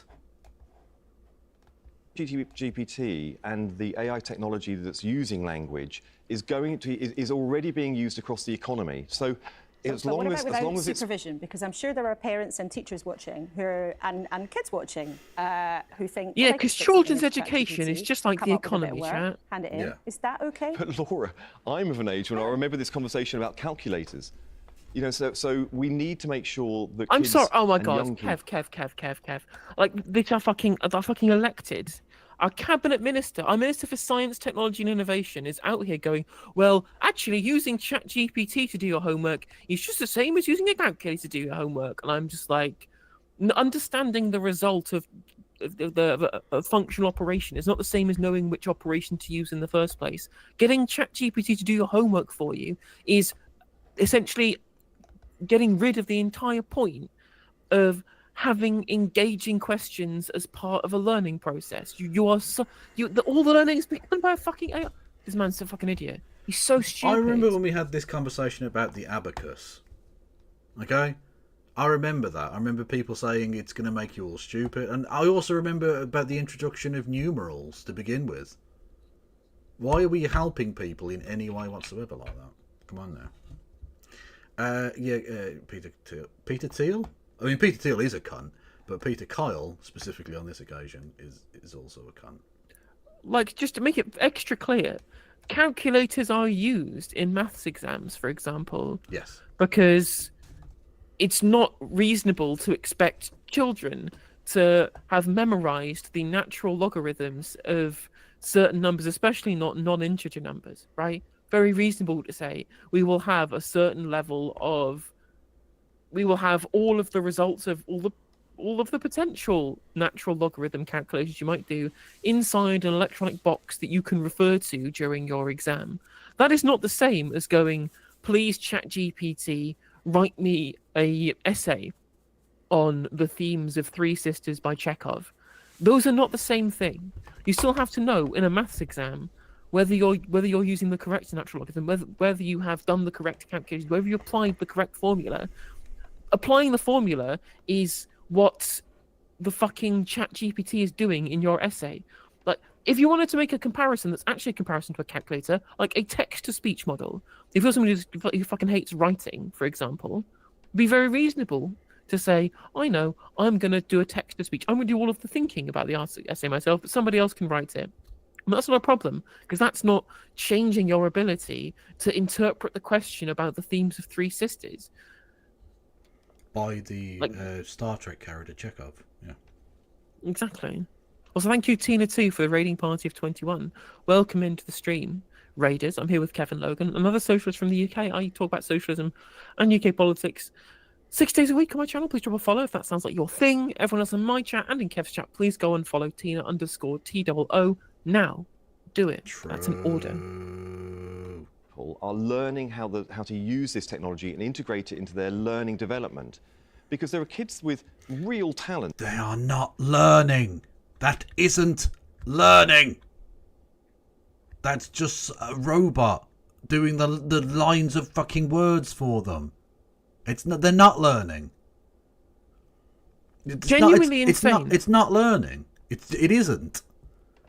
Fucking hell. I was gonna not think we would have any content out of this. I thought it was me quite. I'm definitely uploading this. Jesus Christ! Imagine any government minister coming on and say, "Yes, you know what's really great? Children cheating at questions in their exams." Why bother turning up to school at all? Just get Grok to do it for them. I mean, if you're not cheating, you're not trying. Exactly. If you really cared, you'd be cheating harder. There you go. In outlier talents. And using ChatGPT and other AI assistants could really turbocharge and give them a challenge they're not getting in other places. And in the same classroom, you could have kids with neurological barriers to learning that could have their innate barriers. I think you've got some fucking neurological barriers, you prick. The fuck are you talking about? You've said nothing. The only thing you've said of any worth was the dumbest shit you could have said. I mean, it's almost like he hasn't got a fucking clue what he's talking about. Again, as the Minister for Science and Technology, and that he's just spaffing out a bunch of buzzwords that sound sciencey to make people at home think he knows what he's talking about. And really, all he's saying, the entire gist of what he's saying here is allow the kids to cheat. Yeah. Overcome and assisted with in the same classroom. So we need to help people use this, but it should never be a replacement for the expertise of teaching. That's the key thing we need to get right. It's interesting, you're really emphasising the safety that you want to make sure is there this morning. But actually, your department has said officially, the press release you put out overnight, said there's been an overbearing focus on safety. And you accused the previous government of missing opportunities because they were worrying too much about safety. Can you give us a specific example of what the previous government worried too much about and the opportunity that was lost? Well, safety is the first step. It is the crucial step. It is the unignorable step, but it's not the only step. And with the previous government, it was the only step. The purpose of safety is that people are protected. But what's Oh, for fuck's sake! Yeah, right. He's just said 30 words. None of all of which were superfluous. Safety is the first thing we need to do, but it's not the only thing that we need to do. And safety means to protect people. Okay. Have you watched the bit in Family Guy where it's a mayoral contest between Lois Griffin and Adam West. I have, yeah. And somebody in the audience asked a question, and Adam West just goes over and sits on the lap and starts stroking their hair and saying, I think it's fantastic you can ask questions. And I, as a true American, love that we can live in an open society where you can ask a question, because if there was no question, we just have an answer, and that would be meaningless. This is essentially the same kind of problem you're getting from Peter Kyle. But the only thing he really said here is that, well, the government previously was only focused on safety. Well, are you saying that your care for safety is going to be less than a conservative government over an incredibly parasitic new technology that is making loads of money for capitalists? What fucking government have we elected? Yeah. He's so meaningless. I can't help but feel that what he is saying was written by ChatGPT. Are we sure that definitely. Are we sure that Peter Kyle isn't actually AI? Because I haven't seen any evidence of him being human, or even an alien. At least the alien at the start said as a human being to try and make you think it was a human being, right? Whereas this AI creature is just not even hiding it very well. Well, that's true. I think that probably is right, in that you've got a robot in the form of Peter Kyle, you've got the alien in the form of Laura Koonsberg, and you have a lizard in the form of Mel Stride. True. Also, Peter Kyle there is milking a very small invisible cow. He is. Can you give us an example? Because you're accusing the former government of being overbearing on safety. I'm not sure that many of Rishi Sunak's colleagues would agree about that. He sat on a platform with Elon Musk and talked about the virtues of AI. True, but he did have to get a ladder up to that platform. Hey!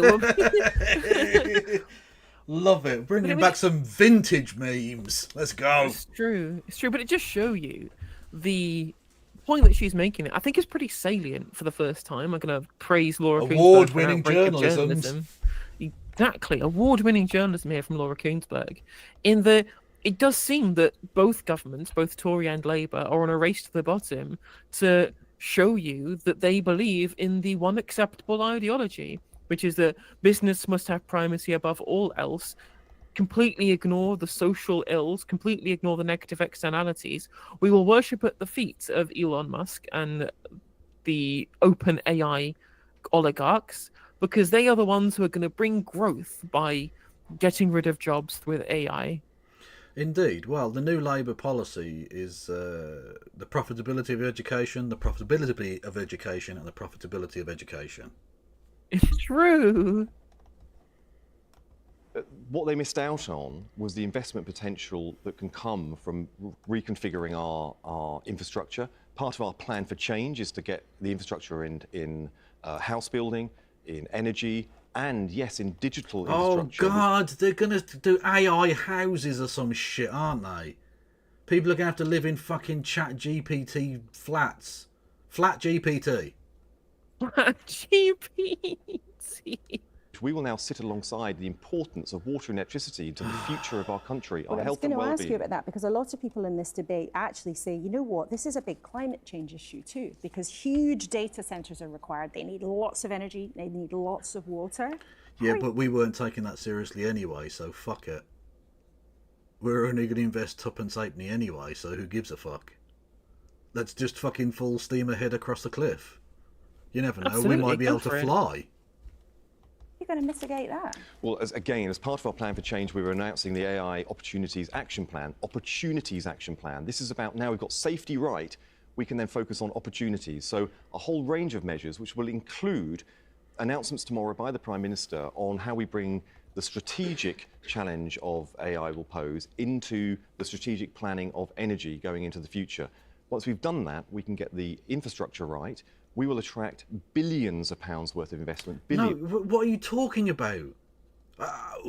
It's just pablum, then finished off with, and that will bring billions in. Will it? How will it?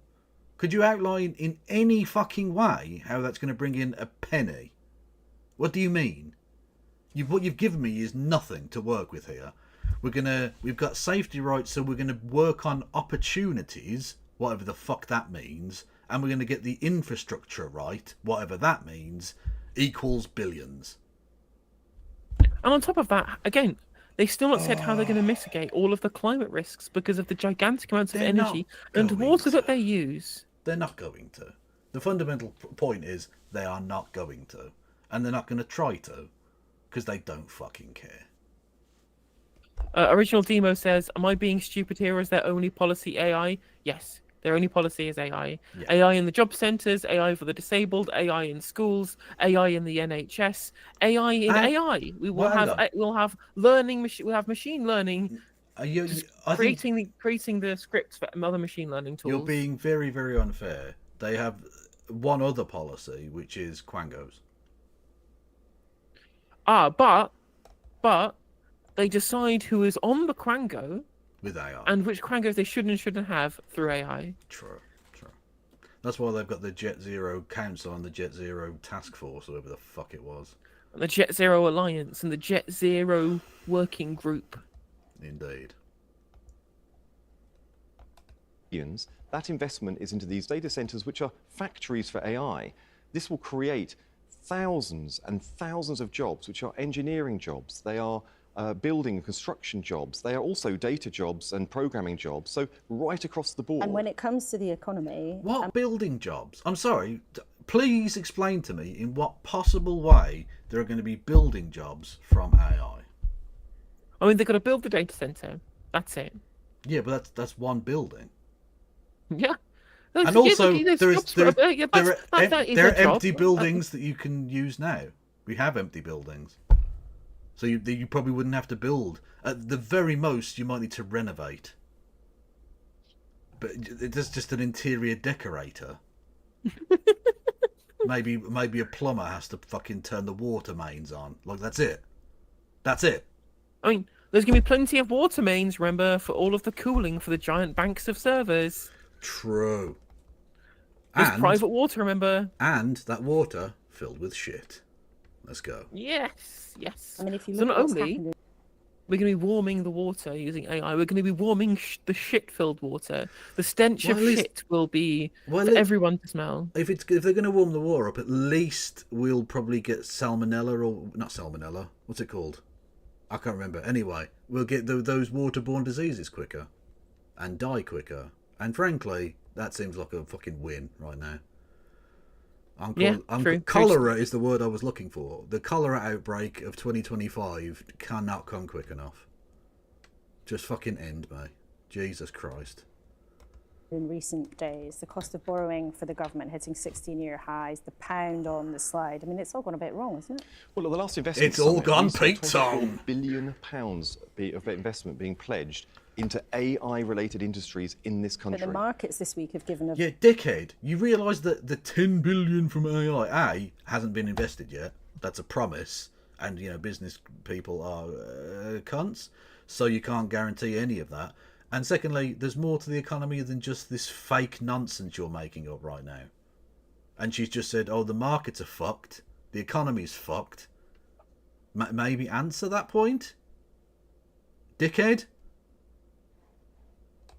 Verdict on the UK government's decisions, and they're not very impressed. Well, if you put the market movement when it comes to gilts, for example, alongside other international countries, in particular America, you see very similar trends.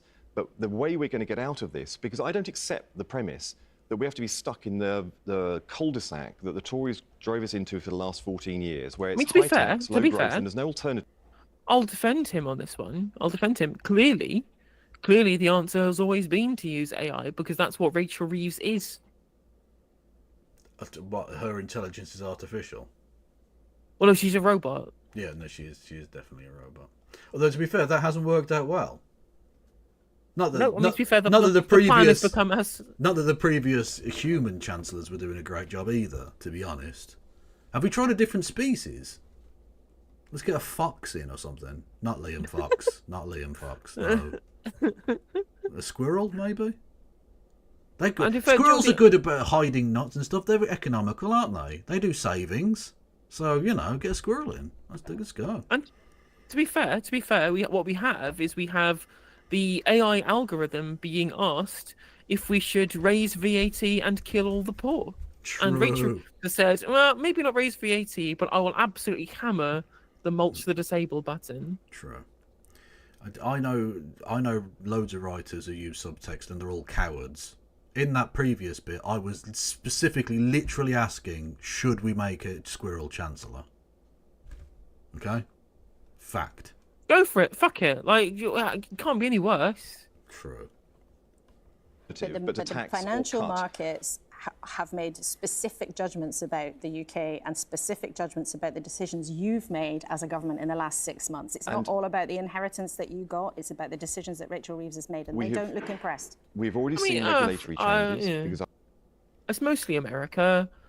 Gilt's mostly rising because treasuries are rising, or the yields on treasuries are rising, and this is a response to Trump's rhetoric and nothing to do with economic policy from the government. Like the gilt yields started really rising this week, and it's been 2 months since the budget. Like, if the budget was to blame, this would have happened after the budget. You know what we should do? Right, we can get all of their rare earth minerals and annoy Trump. We should invade Greenland. Get there first. Exactly. He's not even in there for another couple of weeks. Fuck him. Let's get in there. Boom. What are Denmark gonna fucking do? Dickheads. I reckon, we can take Denmark. Let's have them. Imagine if we lost a war to Denmark. It could happen. It could be. We lost to the fucking Danish Viet Cong. Jesus. I've brought the Office of Regulatory Innovation into my department. It's up and running. We've seen a house building program now underway and the planning laws going through. We see an investment program into digital infrastructure going forward. You're going to see the first stages of that tomorrow. In the coming weeks, you're going to see other announcements about how citizens are going to be empowered through technology, how we're going to make sure everybody is included in the technology that unfolds. But when we get the infrastructure... Oh, yeah, I forgot. You know, the Boris Johnson plan. Invade the Netherlands. We can definitely take that. They haven't even got hills. We can have them. Right, think what we can build on top of it. So this is what we're doing at this point in the government. Building the infrastructure, whether house building, whether it's energy and the transition, AI... it just got better. User nameless entity informs me. France said it would back Denmark in defending Greenland. Brilliant. 2 for the price of 1. Come on then, you bastards. Let's have you. You and who? You and your fucking mate. Let's have you, pricks. Fuck it, on the way, we'll take on Iceland as well. Oh, what's that? Want to bully us about COD anymore, do you? Dickhead! We've post-Brexit now, we're taking back control. Exactly, yeah. We can push them. You know how many people on average are born in Iceland every day? 12. That's not a serious country, we can have them. Unless they set off one of their volcanoes and then all of our fucking planes are downed and then we're fucked. But unless that happens, we're sorted. Some of the energy challenges as well as posing energy challenges, and this is why it's a sophisticated challenge that we're determined to get right. Okay, let's stick with tech, because you know well how concerned lots of people watching are about social media, and particularly how it affects young people. Now, viewers will remember there are new laws to try to combat the worst excesses, the Online Safety Act. But some families who've been caught up in tragic cases just do not think this has gone far enough. They think there needs to be additional protection. And yesterday we spoke to Ian Russell, who everyone will remember his daughter Molly. If he says protection is about protecting people again, I am actually going to go nuclear. If he just starts talking pablum about protection and protecting people and protect, I'm going to fucking lose it. I swear to God, Peter, do not fucking test me today. Her own life after seeing distressing content online. I want you to listen to Ian's comments, what he told us yesterday, and his direct appeal to the Prime Minister. There's been a complete U-turn, and one announcement this week, the announcement that Mark Zuckerberg made in particular, just leads me to believe that Meta is turning its platforms back towards the platforms that Molly saw in the last months of her life. I'm sure Keir as a father protects his children from online dangers as much as any individual can. But as a Prime Minister, he needs to really back online safety and move forward so that the UK... Okay, but Elon Musk doesn't want that, so you don't get it. That's It's cut to the Zuck. Yeah, exactly. Zuckerberg wants the thing and he's rich, and that's all that Keir Starmer cares about. Isn't it funny how Joe Rogan got like multiple tech CEOs on the Joe Rogan podcast, and all of them mention the Consumer and Financial Protection Bureau on the Joe Rogan podcast, and I was just like, Well, yes, surely that's a coincidence. Well, no, clearly they have the best interest of the American people at heart, and therefore we need to get rid of that body because it's clearly hurting the American people. Because these people wouldn't be saying this out of self-interest, would they? They're not looking after their own financial best interest at all. No. It's for the good of the American people. Number one. Yep. Number one. Yeah, they got super wealthy by being really, really generous, and not indeed by taking money away from people. True. Is the safest place in the world to be online, and children, when they're there in the future, don't face the dangers they're facing today. Now, in the new rules that have been put forward, there are no specific measures around self-harm content. There are no specific measures around live streaming. It's unclear about chatbots, which are becoming a huge thing. Oh, God, did she have to bring up live streaming? That's disgusting. Fucking hell. I mean, Peter Kyle clearly wants to regulate the No Justice and Kevin Logan streams because we're fucking destroying him. True, in the free marketplace Yeah. of ideas. Fact. Bitch. Woo! Fuck you. Poggers. Online. There's nothing around private messaging. So do you really think that the new rules match the scale of the problem? Because people like Ian Russell, who spent years campaigning for this, think they fall far short. Firstly, let me say I met Ian in opposition. I've met Ian and the victim community. But now I'm elected, I don't give a fuck. Yeah, exactly. I now have business leaders to now have business leaders to pander to, regular members of the public, joyous members of the public who can't indeed buy my wife a new dress or let my kid do his exam studying in my penthouse. Unfortunately, they don't offer me as much as the business owners. True. Exactly. Yeah. Oh, as an allied issue, I suppose. Did you see that Kemi Badenoch's office had to announce that when she was asked which victims of grooming she'd talked to, she had to say that she had literally never met one. Oh my god, that's so fun. No, I did not know about that. I've been too busy off of Twitter today. That's fucking hilarious. For 18 months, she was Children and Schools Minister. And on top of that, she was also after that Minister for Women and Equalities. And at no point in any time during either of these periods in which she was in a government position specifically suited to dealing with cases of child sexual exploitation of young girls, i.e. as Minister for Women and Equalities or Minister for Children, at no point did she bother doing anything about this. She did plenty of time, though. She spent plenty of time in the background fucking around with FCA guidance to make it a little more transphobic. She did attack Doctor Who. So... Defender of women. The woman defender, Kemi Badenoch. Nothing about VAWG. Plenty about how she feels about the transes make her feel icky. True. Community in the first fortnight of being appointed Secretary of State, and I've met them since to engage with them. I want to bring their voice and give and respond to the challenges that they put to us, because their experiences must be heard. But sitting alongside that is a very personal commitment to making sure that everybody, particularly people with vulnerabilities, and every child is vulnerable. So he's telling you the rules don't protect have people protection. enough. So we've already acted. There are more powers coming online. It is already, and by March it will be enforceable, that any illegal content must be removed. Later next year, and they'll definitely stick to that. And Hang on a minute. creators And also on top must of make that, like, if it's illegal content, then it must be removed. I'm like, as opposed to, but that's the whole point of it being illegal. If it's illegal content, then the whole point of it is it shouldn't be on there. Yes. Like, if it's not being removed and it's illegal, then what's the fucking point of it being illegal in the first place? What a stupid thing to say. Yes, it does rather make a mockery of the concept of legality. Much like when Donald Trump gets convicted of 43 crimes and receives no punishment. At all. That's not really a conviction then, is it? At that point? It's nothing.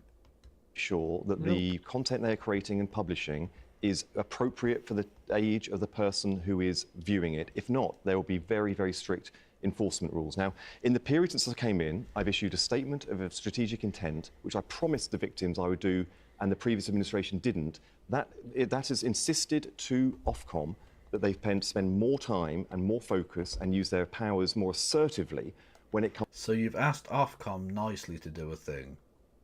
Okay, that's not happening then. That means nothing. You have to That's the John McDonnell strategy. You have to actually legally bind them to do a thing. Otherwise, why would they bother? What the fuck? They're so shit. They're so shit. Comes to keeping children safe online. The point is that Ian Russell, who, for the worst possible That's a good point, reason, has actually. become an absolute expert in all of this. The Online Safety Act is just fucking over smaller online platforms and communities like forums. Meanwhile, big tech is the only sector that has the finances to put in place the regulations. Oh, 100%, yeah, you're absolutely right. Because, of course, the big tech are the people who they can't afford to piss off. But small forums and stuff don't have the ability to fight back against the state. Yep. Have the small forums thought about buying Keir Starmer a box at Arsenal, though? True. Or potentially buying Peter Kyle complimentary tickets to Glastonbury. But, you know, he had to go there as the government minister for tech or something. Yeah. And he had to have exclusive camping as well. Okay? Fact. Codes, he knows them inside out, and he wants this act to work. Campaigners like him have identified clear loopholes in the rules. They don't think it goes far enough. So are you open to tightening them up? I'm constantly reviewing them. I have to allow the new measures because I came into office at a point where the legislation had passed but hadn't been implemented. I want to focus on getting all of the powers I can have implemented, and that will happen in the course of this year. I am very open-minded, and I've said publicly that we will have to legislate. Yeah, so open-minded that your brain has fallen out. Hey! Into the future again. I think we have to get. I'll be honest about this. We can't just wait every decade or so and do a big bang of online harm legislation and also other bits of technological legislation. We need to get Parliament more into the cycle of updating the law and making sure, because things like deep fakes, for example. Motherfucker, you've only just gotten round to having the speaker not wear a powdered wig. You are not an organisation that is built for rapid change of anything. And even then, you're a massive government with a giant majority. You don't need anybody to do anything. Parliament is completely irrelevant. You would like to legislate. You have the majority. If you want to update it, that's on you. Yep. Example, come down the line, and in 3 months they are developed, designed, deployed, and they're impacting society in ways we need to adjust to. She worked on the bill. She said it's already out of date, but isn't also the point that Ian makes this morning is that the game has changed here. The whole way the rules were designed in the UK was based on the platforms playing ball. It was based on them increasing the level of safety. And this week we've heard Mark Zuckerberg get rid of fact-checking in the US. We all know what Elon Musk has been up to on his own platform, posting things that are inflammatory and misleading about your government ministers. Rape genocide. Oh, it's just his opinion, though, Kev. It's just free speech. The free speech of Elon Musk to say things that are incredibly fucking stupid. Better ban it. Honestly, ban it. Ban it now. Not ban it, ban him. From existence? No comment. Fair enough. They've changed the game, haven't they? Let me be really clear about this. There is one thing that has not changed, and that is the law of this land and the determination of this government. Yeah, and she's specifically asking whether you should fucking change the law of the land, you dopey cunt. Or if the law in place currently has got the power for you to come down hard on people who you say are damaging the public realm through their rhetoric on social media, to take fucking action. Either change the law or invoke the law. Stop fucking pissing around. I hate him. I hate him so much. It's just, he said nothing. He has wasted everyone's fucking time. Whoa. He hasn't said nothing. He has said that we should allow children to cheat on their fucking questions with ChatGPT. True.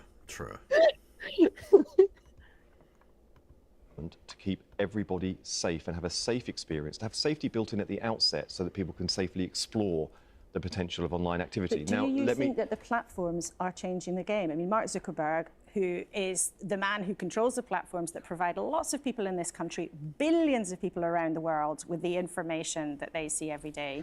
What did you think when you heard him say we're ditching fact-checking? Well, that was an American statement for the American service users. That was not a global is global. thing. I mean, he said we'll catch less bad stuff. Yeah. What did you think? Forgive when he me, said we'll Laura, catch I'm less not trying bad to stuff? justify anything here.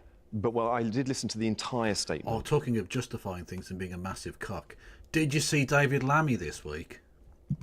Oh my God! Yeah. The Foreign I did mention Secretary. it on stream yesterday. Yeah, the Foreign Just Secretary, literally the least principled human being ever, the man that said that Donald Trump was a racist and would never work with him, is now going, well, maybe them taking over Greenland might be good for the world. I've changed my opinion on Trump because he bought me some nice dinners. Honestly, in a world of snakes, he is the slitheriest. 100%. You best not let Ricky Tikki Tavi loose in Hammersmith. Twice he mentioned the need It to is take Hammersmith. down It was illegal Tottenham's activity. constituency. Sorry. Again, he Oh yeah, he's Tottenham. Yeah. He mentioned the need to do more to keep children safe online. He was trying to balance the challenge of free speech with taking down illegal content. But he said, I think viewers will be really interested. You're in charge of this for Yes. our nation's young people, children, vulnerable, and all of us as adults. Excuse me. I will not have slander on this level. Neville Chamberlain Lammy.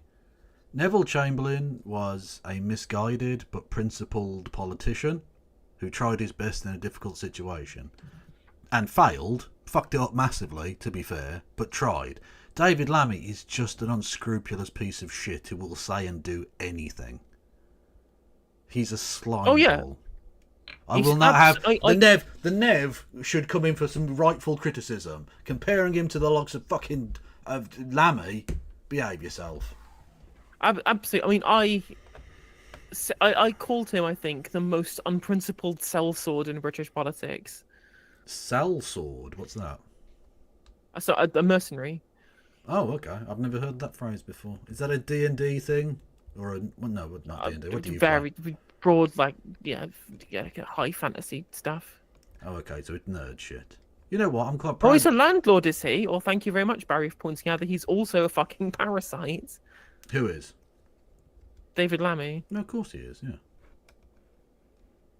So, as you two at the top said, spend too much time on your phones. When you heard Mark Zuckerberg say, we'll catch less bad stuff, what did you think? That the law isn't changing. Well, Let me look, be as long as he catches AIDS, that's fine. I'm happy with that. That's not a threat, so I think it's allowed. I think. I'd like to point out to the Twitch moderation team these are the opinions of Kevin Logan. Yeah, I hope that Mark Zuckerberg catches the bus. That's all. Okay, it's fine. Let me be really clear on this. Access to the British society and economy is a privilege. It is not a right. If you come and operate in this country, you abide to the law. The law says... Okay, we'll make some fucking evil bastards pay tax then. Why are we negotiating with Amazon for them to pay like 3% tax? Do you know that there was a specific part of government that was actually brought in 2016 by the Cameron administration of all people in the tax office? Specifically, and their specific job was to try and go after business people who are engaging in tax avoidance, and made it a legal duty for people within those businesses to call out others who are engaging in tax avoidance, and were essentially there to given money to go and find people. Do you know how many of these business people and corporations they have actually gone after for tax avoidance in the last 9 years since this was set up in the tax office, Kev? 3. 0. Oh, I was being Fuck all. sarcastic. Literally none. Literally none. Yeah. Actually, to be fair, yeah, wishing California public transit on Mark Zuckerberg would also be considered terms of service as cruel and unusual punishment. Yeah, well, that's fair. Well, it depends. I guess it depends on which part of California you're talking about. You can I can definitely recommend him to use the public transport in some very specific areas of California currently. Yeah. Especially if he's on his way to the hospital for his AIDS medicine.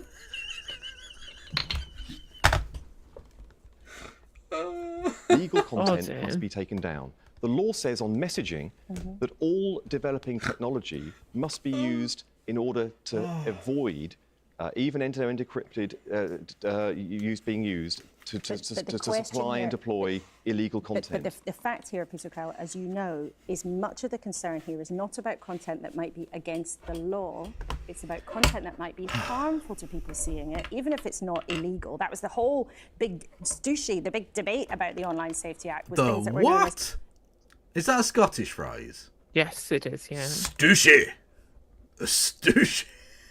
I mean, it's funny how she tries to kind of get in herself into the London bubble, but sometimes a little bit of Scotland comes out. You know, it's nice. It's for variety. Yeah. Well, if she ever says Stramash, I might actually jizz. I swear. That would be amazing. No, she'll just say women weren't weished. True! But harmful. So I really do think people would like to know what went through your mind when you heard Mark Zuckerberg say, we'll catch less bad stuff. Okay, look, the frustration I have is that the bill was considered... He did not give a fuck. Yeah, didn't give a shit. Yeah, didn't care. With a whole set of principles, including taking down illegal, but also tackling the area where the volume of interaction could have a negative impact, legal but harmful. Kemi Badenoch, when she was running for leader, at that exact point the bill was passing through Parliament, said... Oh, on that point, sorry, yeah, I should mention to my chat, oh God, okay, I have to explain this. As a kind of inducement to give me money the other day, I suggested that whoever gave me whatever it was, I would write a rap about a person, a diss rap about someone for them. Okay. And they chose Kemi Badenoch, and I was supposed to do that yesterday, but then I fell asleep and didn't stream. So I'm going to do that tomorrow with Christo because that seems appropriate. So I've got. Well, in which case, I'll make sure. What time are you streaming? I have no idea. Christy and I usually go at 7 p.m. UK time. Well, I'll try and be able to raid into you then. Yeah. Try and do an afternoon stream. I've got a 4-bar. I mean, honestly, I don't know how she can possibly survive my roast. Absolutely, 100%, 100%. You're gonna end her whole career. Exactly. I'm very much the Kendrick Lamar to her Drake. Absolutely. This is legislating for hurt feelings. That entire bit of the bill was taken out. So I've inherited a landscape where we have a very uneven, unsatisfactory legislative settlement. But there are some very good powers coming through. There are very good powers. That's not what you're fucking asked. I've already used the powers to tackle intimate image abuse. I've already used the powers to tackle deepfakes, another piece of legislation going through in the coming months. I'm using the powers assertively to tackle the emerging threats and safety concerns. Our overall landscape makes... Absolutely meaningless guff.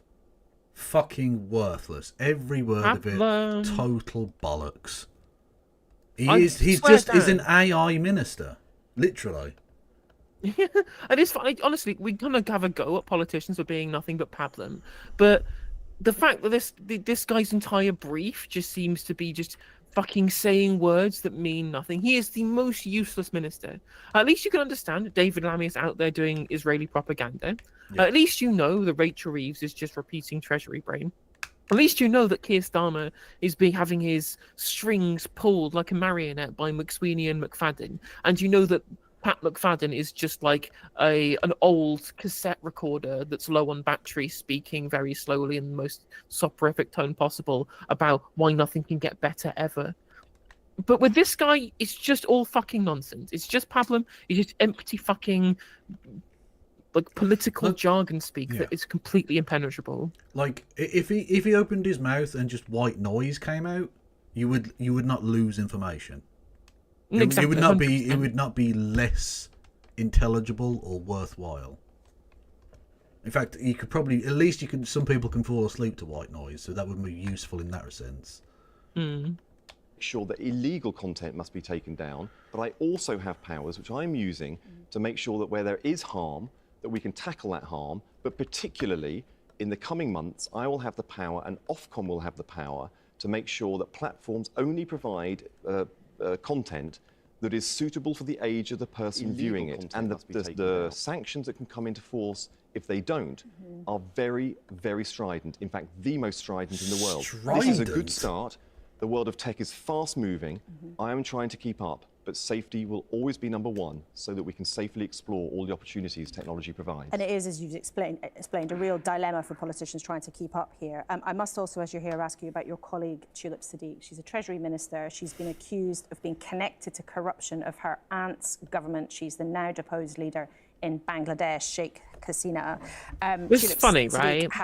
It is funny funniest... that she's the anti-corruption. The funny part of this entire story is that I think that it was her aunt was gifted a house by somebody like a couple of months after they gave him like a bunch of work and a bunch of money. Although he sorted out some kind of financial deal for them, and they passed on a house as a gift, which was then passed on to Tulip Siddiq as a gift. And I'm just like, yeah, they offered money in one side, and then a house was returned to them. But these are both gifts that were in no way at all linked whatsoever. So don't look into this at all. No. It's definitely not corrupt. No, it's absolutely fine. And then you should definitely appoint that person to be the government's anti-corruption czar. Increase. It's honestly, you couldn't. It must be absolutely. It must be pointed out in the strongest of terms. It must be continually remarked upon just how much these people are the adults in the room. They've never been more adulty and roomier. I'm just saying, no skeletons in the closet, no completely uncosted or unplanned. It's like it genuinely reminds me of, you know, the film The Great Escape, where they have like a blind forger and they have a claustrophobic tunneler and stuff like that, like the most inappropriate people for each task in this process. And then literally that's what it is. It's an anti-corruption czar who's corrupt as fuck. You know, it's a healthcare minister with a fucking connections to private healthcare. It's literally just the worst possible person you could have in each situation, including the fucking prime minister. Yeah, okay, the prime minister's son of a toolmaker though. He toolmaker's He's son. He's a wanker. Anyway. Let's also not forget we have the Chancellor for the Exchequer who was a fucking did like complaints or some shit at HSBC. True. Sorry, I'm gonna have to throw out some fucking riffraff who've just appeared. I suppose technically thank you, James, from the internet for raiding in, but we don't need your kind around here. Okay? You're gonna lower the value of the houses. So can you just move along, please? Or hit the follow button, because I'm fucking awesome. Either way, you know, it's fine. But what you should definitely do is go over to my co-hostess with the co-mostess, No Justice MTG, who is more awesomer. And I mean, at least if you stick around, you can enjoy us examining the natural party of government as they explain why they appointed to oppose as an anti-corruption minister somebody who is inextricably linked with the scandal-ridden and completely undermined presidency of Bangladesh, with what was definitely not an entirely corrupt donation of an entire fucking house to her, while she stays at somebody else's house who's also linked to the Awami League. Yeah. I honestly think it might be in the best interest of the Bangladeshi government to just invade and liberate us at this point. And teach us how to do not corrupt government. I don't know. Get us back to the 70s. I love it. And you see all of this shit, and then you look at the corruption league tables, and you see, we're like 17th. How? How are there that many countries below us? Oh, because we're white, and therefore it's not corruption, unless it comes from the corruption part of France. It's just sparkling self-interest. You know, otherwise. It's fine. It's fine. Thank you to T-12 for gifting the sub to Textilian Overlord. Delightful nameage. Thank you, Water from the Tap, for the 5 months of Prime. We are indeed all doomed. But it's funny. We are doomed, but you should stick around because there'll be fun memes on the way to hell. Absolutely, you know. Well, you know, they said the road to hell is paved with absolute fucking bants. Absolutely. It is what the kids call the banter timeline. True. Denied doing anything wrong, and she's being investigated by the independent parliamentary authorities. But Kemi Badenoch says she should be sacked. Her position's not tenable, should she? Tulip has referred herself to the authorities to be investigated. That needs to be completed. But she's definitely done nothing wrong, though. So why would she need to be? Why? And again, interesting. Someone who's in the inner ring like Tulip Sadiq. It's interesting how she's treated with kid gloves over an incredibly serious connections and potential corruption to incredibly powerful people in Bangladesh. But she's part of the inner ring, so it gets treated with kid gloves. Lou Haig, somebody who is not really suited to the Blair right-wing government that they wanted to do, because she was out there saying shit about P&O Ferry. Well, that's the thing you're going to bear in mind, isn't it? Is that Tulip Sadiq helps corrupt evil rich bastards, so she's fine, she gets protected. Whereas Lou Haig was ever so slightly critical once of some rich bastards, and that cannot be tolerated.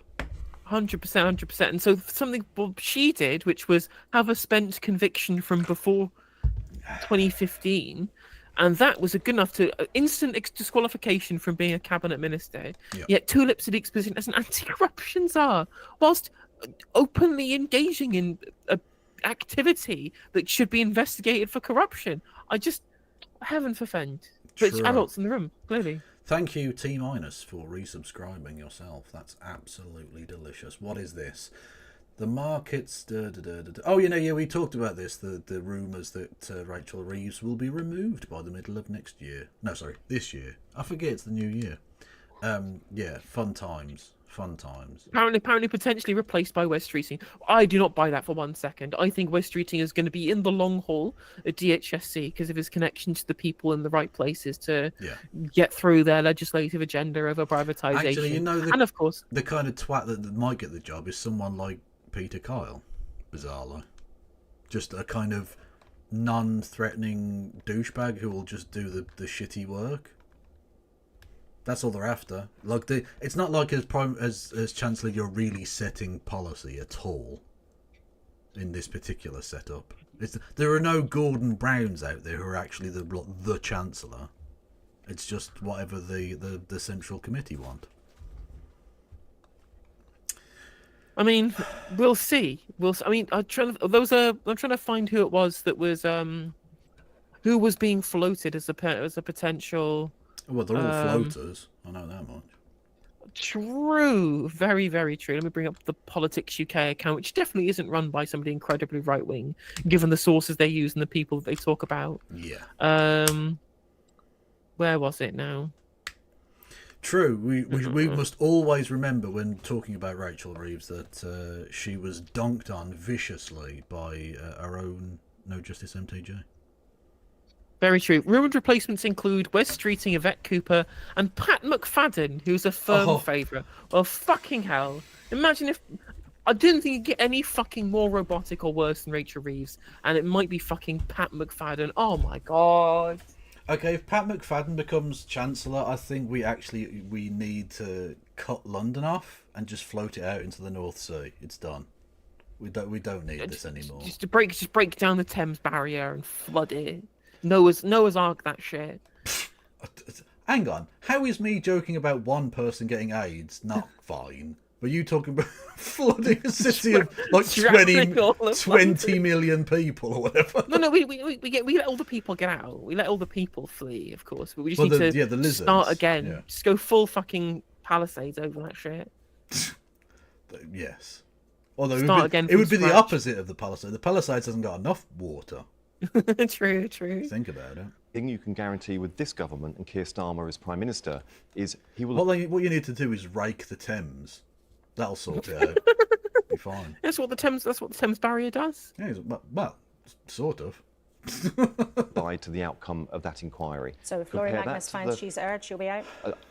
Keir has said numerous times he has respect for these institutions. He has given them more independence. He has given them more authority to do their own inquiries. I'm pretty sure that he will adhere to what comes out.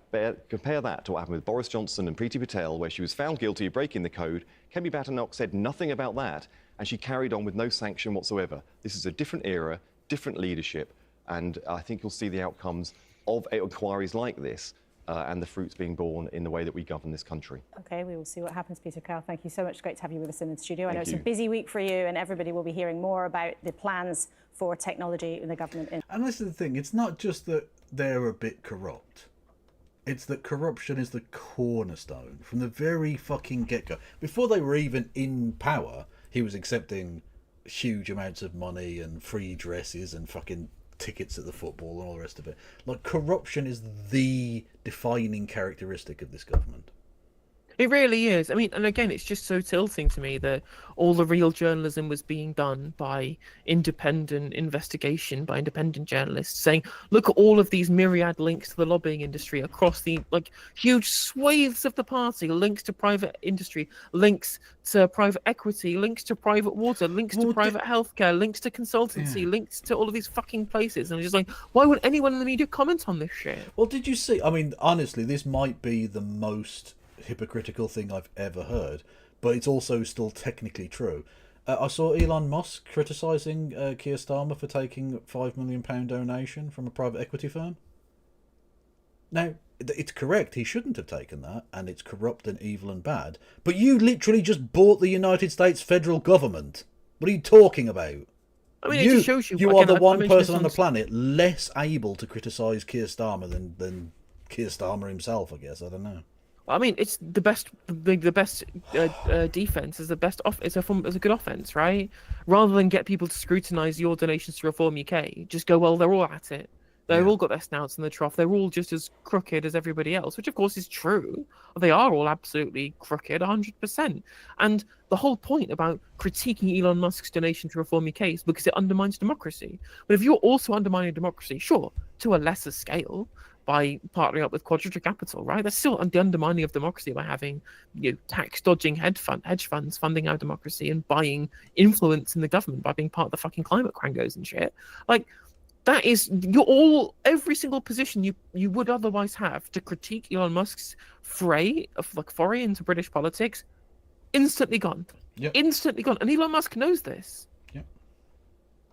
In the coming days. Well, of course, it's your show too, so you can use that technology to tell us what you think of what's been going on this morning. Send us an email, kutzberg@bbc.co.uk, or if you're social media inclined, all the information is there for you on the screen. And I still haven't learned the WhatsApp number off by heart one of these days. Simon, you're sitting there with your arms folded. Oh, yeah, I know. What's that all about? It's, safety is an incredibly important issue. Obviously, no one would deny that. But you can't end up, when you're worrying about the effects, for example, of less bad stuff and that kind of thing, have too narrow definition of safety, I think. I mean, what we're actually facing, particularly, I think, with the second coming of Donald Trump, is a kind of war on knowledge, is the replacement of fact by opinion. The Earth is round, well, that's just your opinion. Vaccines cause autism. No, it's been demonstrably scientifically proved that they don't. No, that's just your opinion. And this, in a kind of larger cultural, educational sense, is an incredible threat, I think, actually. Once we suppose it's a kind of, a field for all comers to decide what's true and what's not, there's a... Dare I say, Israel's committing a genocide? No, that's just your opinion. Or indeed, yeah, but it's fine because the UN is Hamas. That is literally true, yeah. Did you know the Earth being round is also Hamas? I'm getting it confused now. Huge problem, not least for democracy, but I think for free cultures anyway. Ben, what did you think of what Peter had to say on all this? I mean, it is a dilemma for politicians to get that balance right, but how do you think the government is pursuing? You watch, fucking Elon Musk will come out and say the Earth is flat, and then Kemi Badenoch will come out and say we need to have a government inquiry into whether the Earth is flat. And then... if she's having another inquiry, it's fine. And then Keir Starmer will set up a quango as to whether to have an inquiry on whether the Earth is flat. Love it. Yeah. Again, I think we're going back to what I said previously. There's two separate conversations. If you talk about AI, I agree with the Minister. The opportunities from AI are incredible. I mean, there are conversations with, in the healthcare sector, for instance, where they genuinely believe that if AI continues as it is, we could see cancer completely cured within the next 10 years because of the modelling that it can provide, the speed with which it can develop those types of those models. Social media is a different thing, and I slightly push back a little bit, Laura, where you say the rules have changed. I mean, at the same time, there is also an argument, which is fair, that says, you know what, the fact checkers haven't been great. You know, lots of mainstream media organisations, not in the UK, but more so in America, actively did cover up things like President Biden's mental decline. And what Zuckerberg is trying to do is move towards X, which is more community notes. Now, neither are perfect. This is the problem. There is no black and white answer to this. And There's they're no right or businesses wrong. at the end of the day as well. They're not Absolutely. public organisations that are representing the public, but they have such access to all of our lives. Hang on a minute. Interesting that you bring that up, Laura. Oh, they're private businesses. They are not people serving the public. They don't have the public interest at heart. They're there to make profit. I wonder if that might be somewhat in tension, this continual search for profit and the potential negative externalities of putting huge amounts of the societal public realm into the hands of a couple of dozen tech oligarchs. Maybe that's a bad thing. Maybe there's an argument for not privatizing everything. Yeah, like my dude Areno, maybe we should use the government to curtail the power of these people because they're dangerous. Very fucking dangerous. Like, for far too long, when it comes to things like social media, we have been in a zeitgeist where governments just trusted the social media and billionaire oligarchs to do the right thing because they thought that they could trust them, because of course our politicians are fucking stupid. And then of course Elon Musk comes along and goes, lol, I'm going to use a gigantic audience on the social media app that I bought for lulsies when I was drunk one day, and I'm going to use it to turn Europe and America fascist. And everyone's just like, well, but the billionaires, they said they wouldn't do this. And I'm just like, well, are you going to act to stop them? No, unfortunately not. We can't do that because they're private businesses and need to make money. Yeah. One clarification there. He's not drunk. He takes ketamine. True. That's the difference. It was in a K-hole. He bought Twitter when he was in a K-hole. He did.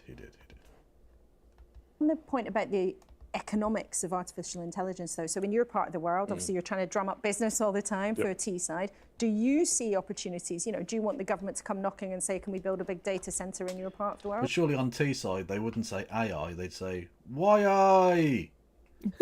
YI. Come on now. Regional humour. Let's fucking go. Well, I don't think it's for government to... Well, I'd like to think it's not for government to dictate where these investments go, but there are conversations ongoing around data centres coming to the UK, and there may or may not be discussions going on about Teesside. So there are huge local opportunities in that. But again, one of the things... Sounds like there are. There may or may not when a politician says that. one of the interesting things, I suppose, as you go down the line, and this is why they went back to where they did with social media by not regulating it at the beginning, is if you have, for example, these large-scale data centres based in the UK where these companies are spending, upwards of $10 billion to build them each, then all of a sudden they're there. That physical infrastructure exists in the UK. So then you could argue you have more of a hook to be able to have that conversation with that company, be able to sculpt the regulation. If we turn around and say on day one, we're going to put loads of restrictions in place, those companies are going to say, we're not coming to the UK, we'll stay in the US because they're not going to Europe either. The US will then dictate the regulatory environment because he's internationally mobile. Oh yeah, unlike now, where America don't do that. Shut the fuck up, you little bitch. God, I fucking hate this guy. Things, right? The media on X, Elon Musk might be sat in Mar-a-Lago, but we're getting on our phones in the UK. So there is this kind of middle ground I think we have to find. Where I personally think we need to get this investment here, and then over time as it develops, you've got to keep a close eye on it. And I think you then kind of look at where it's gone well. I think we need to put people like you in jail, but whatever. That's just me. I can possibly comment. Badly, and that's ultimately the role of the state, where it gets involved around the edges on regulation. And how hard, though, Tanny, do you think it is as a legislator? I mean, it was interesting at the beginning, you said you felt that the bill about safety is already out of date. But as a legislator, looking at trying to keep up with technology, how tricky is it? Part of the issue is we operate in silos. So, yes, I use technology a lot, and I think it can be really powerful. But how you balance, right, we need to teach young people how to use AI, but we need to protect them from some of the ills of social media. We have a digital divide. You know, there are families who can't afford. The fucking audio on this show is so amateurish. It's beautiful. A well-funded public broadcaster. There we go. It makes me feel better because, look, I mean, I'm a fuck up, but I'm just one person. This is the biggest media organisation on earth, and they can't. They're fucking it up. So, like, okay, I need to be less hard on myself. Fast-speed internet, who can't afford the equipment. Actually, will education of our children keep up with this? Because actually, should we be testing and examining our children in the way we've done for goodness knows how long? No, just get ChatGPT to do it. Just get the kids to answer the questions with ChatGPT. They'll be fine. Yeah, easy peasy, no problems at all. You just heard the minister say it, so it's fine. Yeah, very responsible thing for a minister to say. 100%. You know, actually, do exams have the same value? Does homework have the same value? Clearly Does not. have the same value? We've got a whole bunch of young people, because of COVID, who've still at university not sat in lecture halls, have not done an exam. But then if you want to get onto a graduate programme, you have to do an exam. So I think we need to look at how we educate our children. And, you know, just by fluke, we happen to be here together. I live on Teesside. You know, at one point, ICI employed 30,000 plus people on Teesside. That has all changed in the last 25 years. So, you know, yes, AI will give us more jobs, but what jobs? You know, how many more can... Hey, hello, Carpe Packs. Everyone go and follow Carpe Packs. Do it. We command you. These and bars do we need? You know, actually, where are the real jobs? And the government want to get people into work, but where are those jobs to make it happen? And even in this digital world as well, you're finding, even with existing AI possibilities, that actually you don't really need coding anymore. Everybody said 5 years ago, the government said, we're going to train loads of coders, that's the future. And all of a sudden, technology comes along and completely destroys that again. Actually, you can type in the English language, I want you to produce this program. And if you know what you're doing, then that program can be produced. You don't need coders anymore. So you also have to be careful that the state can't, kind of that picking that winners and losers thing, right? The technology is always going to evolve, and you always have to kind of wrap your arms around it and try and guide rather than dictate. Simon, as a historian, I mean, what do you think about ChatGPT? As a shit historian, I'm just going to put this out there now, okay? I don't want to make this too much about history. I read his fucking book about the French Revolution. 1,200 pages of shite. Not once did he mention that they got rid of slavery. Also, I'd like to point out, I have developers in chat saying that it's absolutely ridiculous, this idea that somehow ChatGPT is going to replace coding as a job. I don't think ChatGPT or AI is actually that useful. Not to say it can't be at some point in the future, but right now it's not very useful. Well, it's just again, they all think it's fucking magic dream juice that helps solve every problem by magicking things out of nowhere. It's a fucking learning model. This dickhead going on about maybe in 10 years it can have completely cured cancer. The fuck are you talking about? It learns stuff based machine learning. It reads the internet. Yeah, exactly. It just reads shit people have put on the internet. Yeah. So, like, it learns from me posting about I woke up this morning and did a big fart. Like, that's...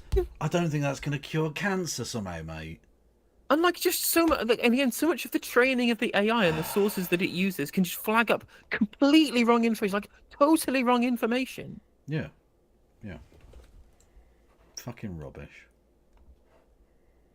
GPT coming to... I don't think it could ever replace Simon Sharma, but is it coming to eat your lunch? No, it definitely could. It absolutely could. All you need is weird pro-British hagiography. ChatGPT can do that. Spurious connections to anti-Semitism that isn't really there. ChatGPT can do that. You're superfluous, Sharma. Get in the grave, mate. In Minecraft. Of course. Definitely should. It's undoubtedly, a quantum leap kind of change socially and culturally and intellectually, every way you can think about it. And we're still in infancy.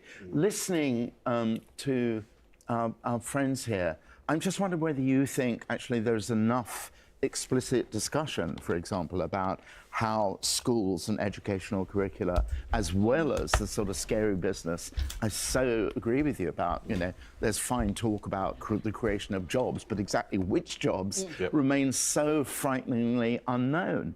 And do you think there's enough explicit, or is it too, politically dynamite? Worrying. Too difficult to talk about, Tani? Yeah, exactly. I think we're probably too far away from being able to join those things together. Every time we talk about curriculum change, that still feels sort of quite out of date and not to where we currently need to be. So, we need to get that in a much better position. And it's a good thought of us to talk about it more in the year, as we'll no doubt talk Why about have a curriculum anymore? Just have, the kids can go in, they've got, double ChatGPT before lunch. Then after lunch, you've got a double ChatGPT followed by single ChatGPT. And then... I feel like we're going to end up, how there's a great part in Dan Olsen's video about The Wall, talking about how education, especially in Victorian era education, was just about getting people the 3 R's they needed to be obedient workers on the fucking production line, right? And I feel like that's where we're just going to end up. We're just going to be like, well, how little can we teach you so that you can be there working in the data center? To be fair, the very core of Western education is that anyway. That's never changed in a sense. That's why they're happy to educate you compulsorily till 16, because that's all you need. That's all you need. You do still need some specialist people beyond that, but that can be dealt with in a different way for mainly posh kids. But your average kid gets till 16, and that's that. Because that's all that you need to teach you. They teach you enough to try and keep you in work and out of the dock, and that's about it. Yep. It's a tragic and awful thing. Because education could and should be so much better. And actually, this is the whole point with this kind of unspoken part of all of this stuff to do with a technological revolution. Every time you have an industrial revolution, it could free mankind. It genuinely could. People mock, I say people, lizard economists, will mock Keynes for his prediction that he said by the year 2000 people would be working 10 hours a week. But he was right. If the levels of production necessary to sustain reasonable life in the West had stayed where it was, they would be working 10 hours a day. 10 hours a week, I should say. Because what they basically did was replace useful shit with pointless wank, as well as some sort of interesting fun stuff like computer games or whatever, but stuff that you didn't necessarily need, but that needed to be produced so that people could still continue to work huge amounts of hours. Technological revolution has always had the opportunity to release people from the bondage of work, and has never been used as such, because it's always much more useful for the powers that be to ensure that the productive capacity that's opened up by that technology is used for their betterment and not for the freeing up of humankind. Exactly. We have the world where everyone could be working 15 hours a week, and instead we have everyone working 40 and some billionaires doing nothing. Yeah. Exactly. More in the studio as the months proceed. Tani, as you're here, you're one of the best-known voices in the campaign against assisted dying. Just before Christmas, we had some very powerful conversations. Rona, you make a sort of a joke in chat about they don't teach you enough that you need to overthrow them, right? And that's sort of true. There were people when movable type was introduced, so basically when books were able to be sort of much more widely available because of the printing press. People literally said this should be kept out of the hands of the workers completely. They shouldn't have access to books, because once they start learning things, they'll overthrow the system. Literally, there was a lot of upper class worry about that. Well, it was kind of Burkean conservatism, right? That they justified their desire to keep these away from people in the noble lie of the natural hierarchy creating a good society. And I was like, well, if we give them this, it will disrupt the hierarchy and therefore society will be bad, because we have self-rationalized our privileged position in society, and society would fall apart if it wasn't like this. Well, that's Weird conservatism. how that happens so often, isn't it? That's the conservatism in a nutshell. Is privileged idiots.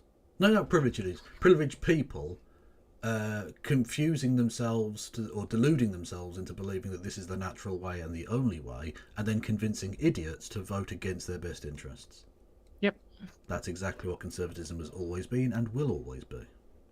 And fascism is just a more extreme example of that, I suppose, because you remove the natural hierarchy that exists for the racial hierarchy or religious hierarchy that should exist, etc. In their mind, yeah. Yeah. About the pros and cons. The bill that's been put forward is going into what's called the committee stage in Parliament. What are you seeking to achieve in the next couple of months as that proceeds? So partly as a member of the House of Lords, we have to let the Commons run through their process. I do have concerns about the committee stage in terms of how quickly they're going to try and get it through. I don't think something like this, which fundamentally changes our relationships with society, should be a private member's bill. And so it means it's just put forward by one MP. Yeah, and it's actually the ability to... I don't give a fuck, particularly. You say when it's put forward by one MP, but everyone gets to fucking add amendments to it. It still gets voted And debate on. and vote, right? Yeah, like exactly. If it's a good bill, it'll get passed. If it's a bad one, it won't. Simple as that. Yeah. What difference does it fucking make ultimately? It's so the weird dumb shit they get caught up on in Parliament is so irrelevant. To actually make changes. And I know, a lot of private members' bills don't go through because the government will just take them on and they become government bills. Which is why, statistically speaking, it's very rare for a private member's bill to go all the way through as a private member's bill. But if it's a good piece of legislation and garner support across the House, who gives a fuck? I don't. Yeah, that's exactly. Surely we elect a chamber to vote for these things, don't we? And especially on this, because it's not being whipped by some fucking party central committee cunts. It's literally like, vote with your conscience. Now, unfortunately, the people in Parliament don't have consciences, but they do read headlines. And that's about... That equates in some cases, I think. To make meaningful amendments, I think, is a problem. You know, a lot of people argue for choice, and you know, that's a very valid argument. But when you give some people choice, you remove it from others in this instant. And I'm massively concerned that disabled people, especially when we're talking about the economy, you know, the government potentially taking $3 billion out of the welfare budget, everything else that's, you know, not going great at the moment. Disabled people will feel that they have no other choice but to end their lives if this... Well, yeah, that is definitely an issue. Yeah, they're going to cut. Well, no, it's not. They're going to cut more from the welfare bill. How is this change? People voted for change, and yet you're doing the exact same thing. Whoa! Red ties, Kevin. Red tie. Remember the red ties. Oh, sorry. Yeah, the red ties to symbolise the blood of the people they're going to kill. Love it. Yeah. This gets onto the statute books. Okay, well, no doubt we'll talk about that more in the weeks to come. We're about to talk to Mel Stride, the Shadow Chancellor, a very senior member of Kemi Badenoch's team.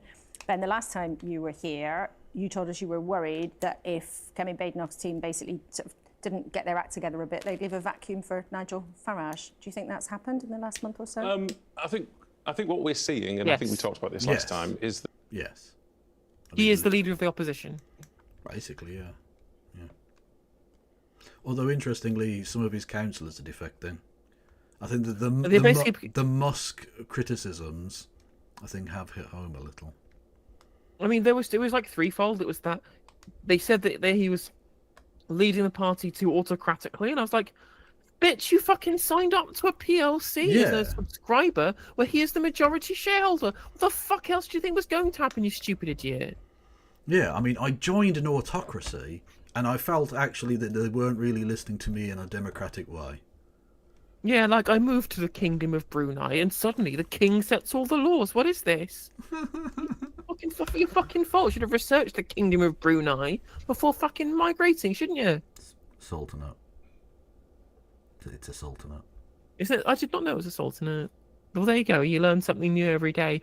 But even so, again, another thing apparently I heard on the grapevine. Don't quote me on this. This is potentially Chinese whispers. But the actual real reason why a bunch of these people are quitting is that one of the main people who's quitting is essentially an anti-vax nutter, who is essentially bad for Reform UK's brand and has been suspended anyway, and was basically jumping before he was pushed, just like the other guy who defected from the Tories to Reform.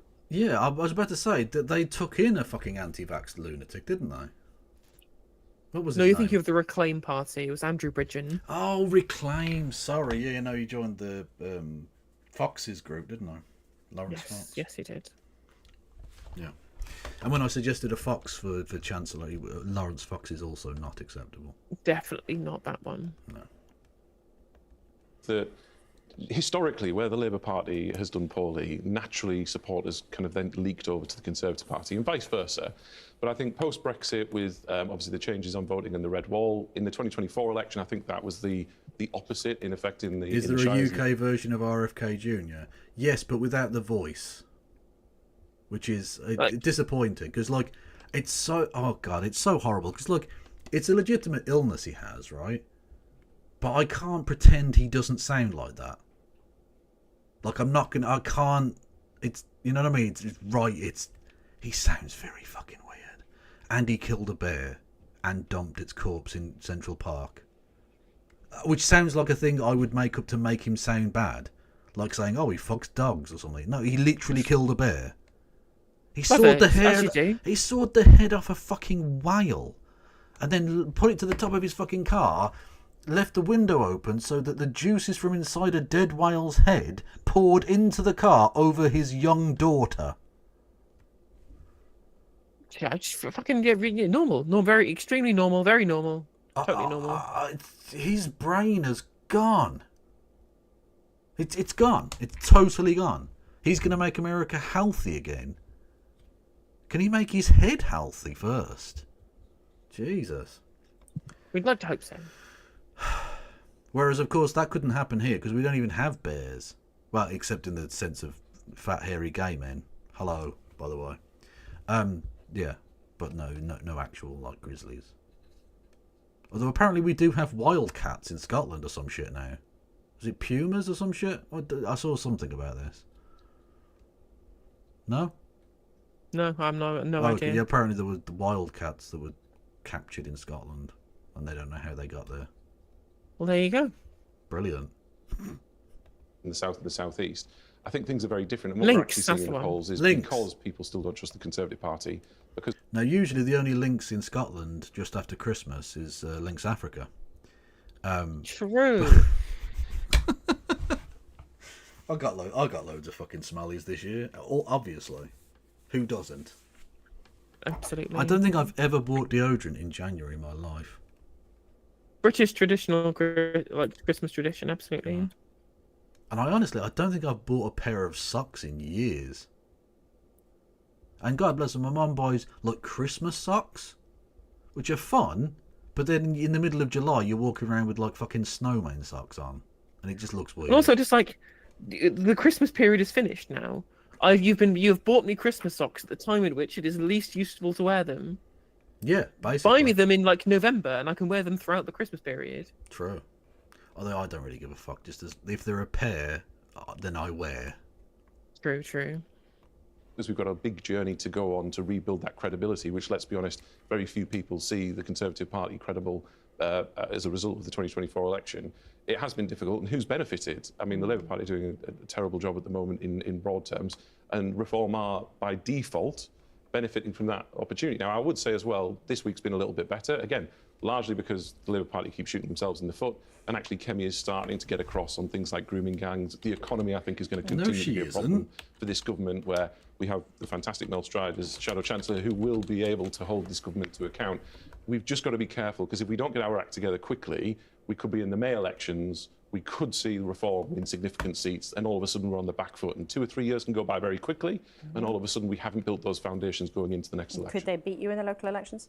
I'm not sure about that, but I think they could make significant gains. If you look at the by-elections that have happened since the election, we've performed better than everywhere else. What's been interesting is how well Reform have performed relative to Labour. So there'll be a significant force. There'll be a significant force from the local elections. Wasn't a no. We will see. Well, What the thing is going to happen, actually? Ben Houchen. Ben Houchen. What's going to happen, most likely, I think, is that the Tories will do better than Reform in the local elections. Remember what I was saying before? Is that Reform UK supporter base, a bunch of non-voters, like 45% in the last Find Out Now poll. So they're not going to fucking turn up for local elections. What the fuck do non-voters care about voting for the local elections? They will not turn up, but they will turn up at a general election if Reform UK can, get them to Pokemon Go to the polls, right? Hey, love it. Described as the fantastic Mel Stride, because whether or not it's on government debt or on gangs, you might have noticed that opposition politicians do seem to have gingered up a bit since the start of the year.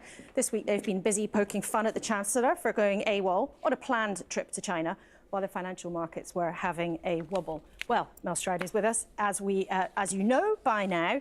Let's start then with the economy. Now, you've spent this week claiming the government's responsible for damaging the economy. It's a bit rich coming from the party that had Liz Truss in charge when the markets blew up. Whoa. Are you looking to get sued? Because it feels very much like you're looking to get sued, Laura. Absolutely. The cease and desist letters are hot off the press for Laura Kuenssberg for trying to compare Liz Truss's forays into economic management. Definitely not a crash. No. The markets were blowing up completely of their own accord. Nothing to do with Liz Truss's mini budget at all. No. Nothing to do with that. No. And she's being really anal about that. True. Just saying. Yeah, and I especially love the fact that she's doing that about things he said in Parliament, which are not legally actionable, Liz. It's parliamentary privilege. Yeah, you were the fucking Prime Minister. How do you not know that? You've been an MP for like 20 fucking years, man. This is ridiculous. And the UK's credibility disappeared, isn't it? So when this government came into office, we had the fastest growth in the G7. We had near record level of employment, near record low level of unemployment. We had seen real wages rising in each of 13. How come you lost then? And again, first of all, it's just not true. The fastest growth in the G7 was in the United States. Yeah. They continually had the biggest growth in the G7. The idea that the Tories left that is untrue. There was a period where we had grown a lot in a very short amount of time, but because of during lockdown, our economy fell further than other economies fell. So that was making up for that gap. But after everything normalized post-pandemic, the US was growing faster than us. A couple of other G7 nations also growing faster than us. That's a straight up lie.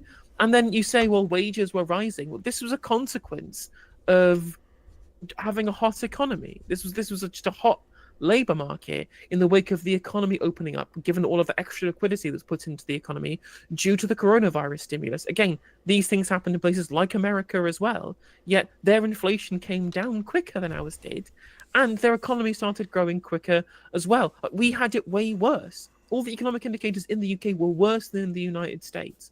So for him to say that it was something that they did, rather than just the natural result of COVID going up and down, nonsense, total nonsense. So to sum up, he's lying. Yes. Yeah.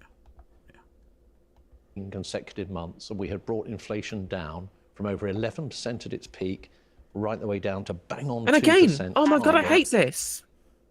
Every single time they say, well, we got inflation down. Okay, so you're trying to say that you, as a government, are solely responsible for what happens with inflation. Are you going to take any blame for inflation going up then? Because we all know that it was global shocks, right? It was the pandemic, it was Ukraine, it was some amount of demand pull inflation from the expansionary policy. Like, we can all admit that there was something there that was out of your control when it came to the inflation rising. So how come it's suddenly all about you when it comes down? No. It's got to be one or the other. Yeah, Either both your fault or neither were. Exactly, yeah. You mentioned 11%. If you're in control of the inflation button, why did you let it get to 11%? Why did you make it go to 11%? Oh, that's right. That's you want to have your cake and eat it.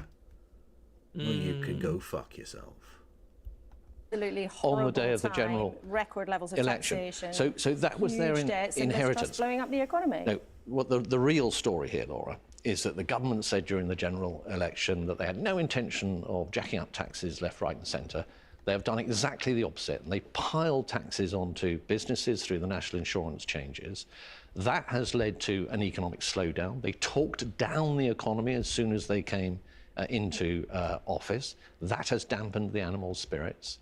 We have now seen... Whoa. Animal spirits? spirits? Are you a fucking shaman now? What the fuck are you talking about? This is a reference to John Maynard Keynes, who specifically said that the economy isn't something that you can measure with algorithms. It's not something that works like an equation. It's about the animal spirits within the economy itself, based upon vibes, essentially. He was making an argument the economy is vibes.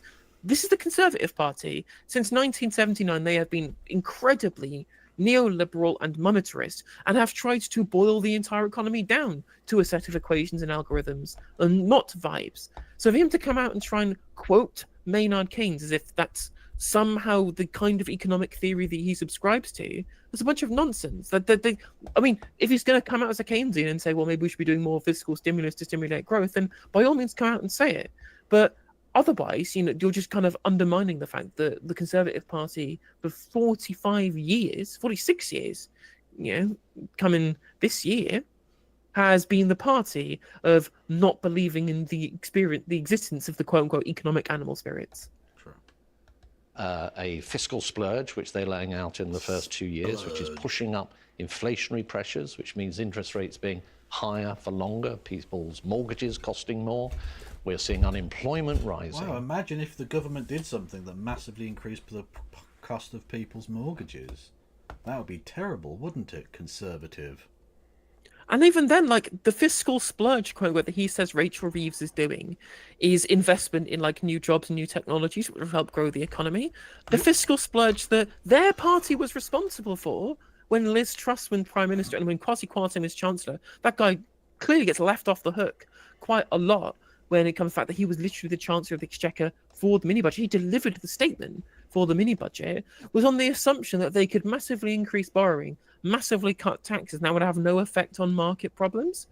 This is ridiculous. Exactly. Kwasi Kwarteng left us in a deep, deep hole. He did. That's another anal sex joke. You're very welcome. It is indeed. And what we're now seeing in the last 5 or 6 days I is suppose I should explain to the James people. God. There is a fucking lunatic in my chat who claims to know that Kwasi Kwarteng, the former Chancellor of the Exchequer, was having anal sex at some point with the former Prime Minister, Liz Truss. I don't believe that's true, but it is funny, so I do anal sex jokes about both of them whenever they're mentioned. Absolutely, 100%. And we refer to Kieran as our local anal sex Prime Ministerial anal sex correspondent. That's the one. He is, yeah. So Liz Truss is known for two things: lettuce and bomb love. It's beginning to lose confidence in this government's economic plan. And that is because they are not delivering growth. They're taking all the wrong decisions. But I can almost hear people shouting at the telly. So I'll ask you again, isn't it a bit rich for you to be saying this when under Liz Truss, what happened, people's mortgages went up? What happened? The event. We don't mention the event. I was chair of the You were no fan of that either. I was chair of the Treasury Select Committee at the time that happened, and I had plenty to say about it on the public record that people can... And I said she was a dumb fucker as well. So, yeah. I saw the obvious that apparently the fucking government at the time didn't say. Have a look at. But the reality is that when this government took over, we had, as I say, the fastest growing... Then what you said has about happened to growth now? Liz Growth Truss's at the end of behaviour last when it came to year, the for the last economy? figures we have, growth in 2 consecutive months has actually contracted. Now, the problem that means, combined with the spike in bond yields, is we're now spending billions of pounds servicing an ever-increasing national debt, which is money which is not going into our public services, for example. And in a second, I want to ask as you a result of this what you government's would do policies. instead. But you've said yourself, as chair of the Treasury Select Committee, you had plenty of very critical things to say about Liz Truss. So I'll ask you again, isn't it actually just blatant opportunism to be trying to get this narrative going, suggesting that the government is responsible for an enormous market wobble and turmoil because of the decisions they've made, when Liz Truss had the effect with Kwasi Kwarteng on the markets a couple of years ago? And also, this is frustrating. To be fair, that is a really silly line of questioning because both can be true. Yeah. Like, Kwasi Kwarteng could have completely fucked the economy up the arse, and Keir Starmer and Rachel Reeves could also have done the same thing in a different way. Yeah, exactly. The thing, of course, is that she is trying to appeal to hypocrisy here rather than challenging him on his own claims about Rachel Reeves' effect on the economy, which there is plenty of argument against. Like I mentioned in my video that I put out today, that Rachel Reeves doesn't really have that much effect on the reason why borrowing costs have increased. The reason why they've increased is because UK gilt yields broadly follow the same trend as US Treasury yields. US Treasury yields have increased because of economic instability that could be coming around the corner in America. Like the long-term yields are what have changed here. It's the 10 and 20-year gilt yields and Treasury yields that have really increased somewhat, which shows people having long-term higher distrust in the state of the UK and US economies. And this is a result of that they think that Trump is being deadly serious with his stupid fucking tariff plans. And that is going to have a long-term damaging effect on huge numbers of the US and its trading partners. True. Also, those are rookie numbers because I've been feeling guilt for way more than 20 years. Guilt. See, guilt and oh, I'm so fucking clever. Honestly, I'm so clever. You should give me money through bits and subs and memberships, of course, which you can gift to the community. But the important point to make there is that there's lots of these things. It's totally outside of Rachel Reeves' control that she's essentially been given an international shit sandwich for, and she has to swallow, and there's not much she can do. Whereas, of course, when it comes to Liz Truss and Kwasi Kwarteng, entirely self-inflicted. 100% self-inflicted. Nothing other than them can be blamed for what was done. And people might respond and say, well, they didn't know that the Bank of England was going to do quantitative tightening and that the pension funds were over-leveraged on liability-driven investments. I'm like, he's the Chancellor. It's his job to know whether the pension funds are over-leveraged on LDIs. That was his job. He didn't do it, and the market's fucked. Simple as that. Yep. Happened around the mini budget is not the cause of business confidence falling through the floor at the moment. That is happening. We see that in all. No, but it is still the reason that people's fucking houses, mortgages are more expensive, and it led to the huge problems of the economy. Yeah. These PMI surveys, because of the actions that this government has taken, the first thing they did when they came into office was to talk the economy down in order to pitch roll for reneging on the promises they made, particularly on tax and spending during the general election. They then ramped up all these taxes on business, which has had the consequences that I've set out. They're borrowing huge amounts of money, some of which is inflationary. And we're now in a position, as I say, with the cost of servicing our debt under this government, which is an additional 12 billion a year. You could actually employ 300,000 nurses. True, Wayward Historian, thank you for the bits. For that amount of money. And Rachel Reeves may say, well, I've gone to China and I managed to get £120 million per year additional injection into the UK. Isn't that the kind of money that China finds on the back of the sofa? I mean, it is embarrassingly small amounts of money that she's asking from China. Like I even said, I think that looking towards China when the Brexit lever can't be turned back and things are going wayward with American markets, looking towards China as the geopolitical hegemon economically that you might want to look for investment from isn't an unreasonable thing to do. Yeah. Certainly not unreasonable politically when America is a big no-no under Trump and they can't undo Brexit. Like, that makes sense. It's just very funny that it seems a so small fry. Given how much Belt and Road cash China has been throwing at the global south, 600 million in comparison, not very much. No, literally, like, we are the only way we're going to get these houses built is if China builds them. So we're going to have to join the Belt and Road. It's the only way. Whoa. We've been doing our own Belt and Road, remember? We built council houses in Rwanda. Can't build them here. No. Can't build council houses in Accrington. Can't build council houses in Rotherham. Can't build council houses in any part of this country at all, apart from some areas of London. Can build them in Kigali, though. True. Economy, that's got to be set against £12 billion of additional payments simply to service our debt. But it's also important for people to understand this is not an issue that is confined to the UK. Other countries like Germany have seen also their costs of borrowing go up.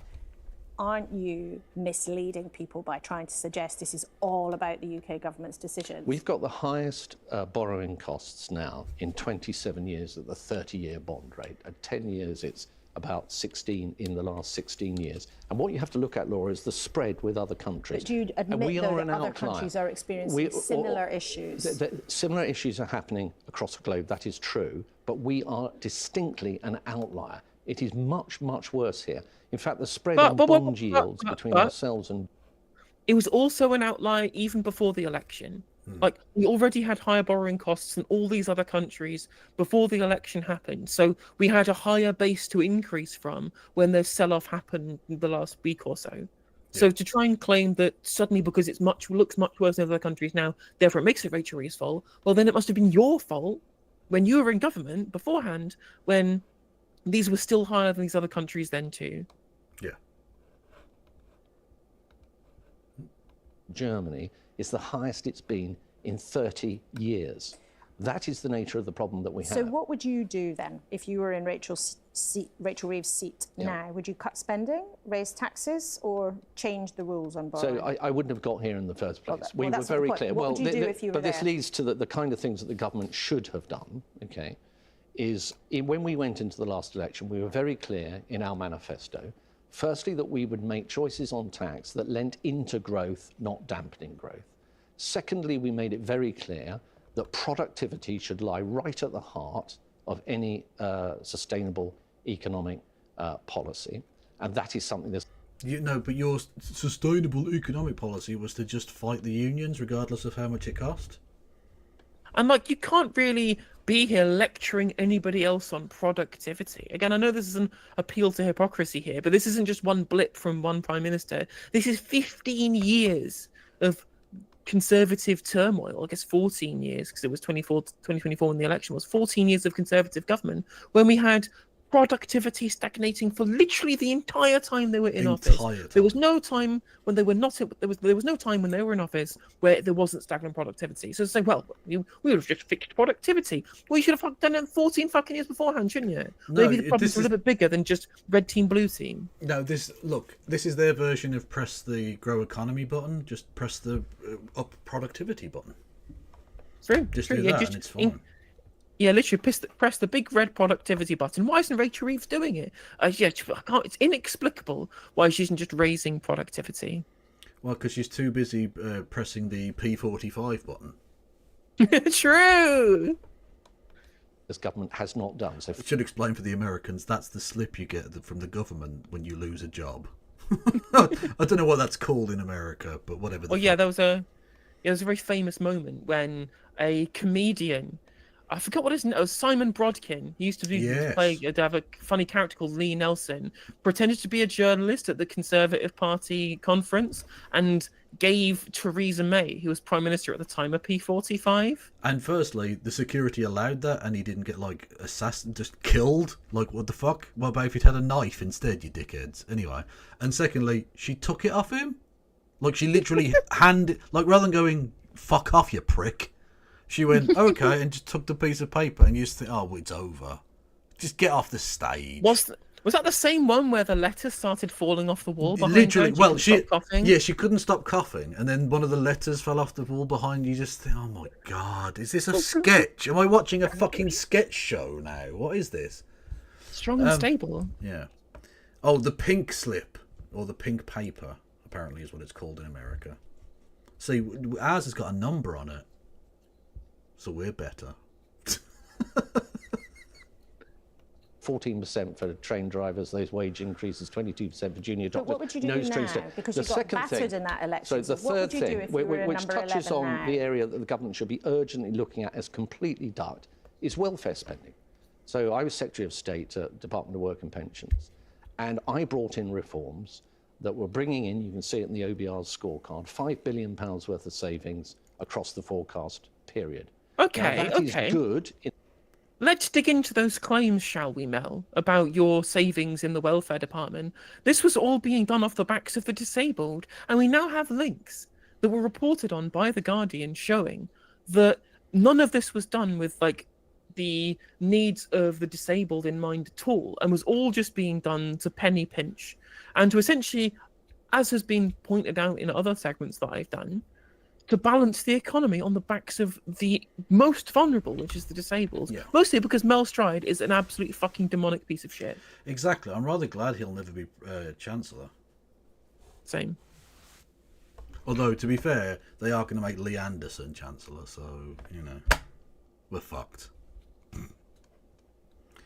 In the sense that it's channeled into helping and getting people into work and off benefits. And it's also good fiscally, because it gives you that extra firepower to meet the challenges that we're now facing. Are you suggesting that everything should then come from a squeeze or changes to the welfare budget? And, you know, people will know Liz Kendall, who's now in charge of welfare, has sat in that chair and said that they will save money from welfare in a different way. Because to she's it. a But is that what ghoul. you're suggesting? All of the answer here is from a squeeze on welfare spending? No, we should be investing, especially in a public works project of trebuchets. Because there are so many of these fuckers. There is a backlog. We've got literally hotels full of ghouls that we need to empty. And it's called Conservative Party HQ. Absolutely. Was it the Millbank Tower, isn't it? Yes. What's it called again? Fuck me. Tufton. We need to empty Tufton Street completely. And fuck it, empty Downing Street. Fuck me. Actually, a lot of central London needs to be done. There's a lot of... I mean, ironically, there's a lot of cleansing needs to take place. In Minecraft. Of course.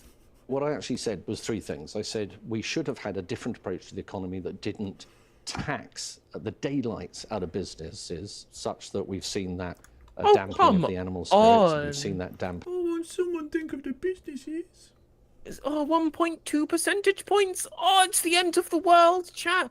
The economy is crumbling down because businesses have to pay 1.2 percentage points more in employer national insurance contributions. The sky is falling. Now, as Richard Murphy has pointed out, I'm critical.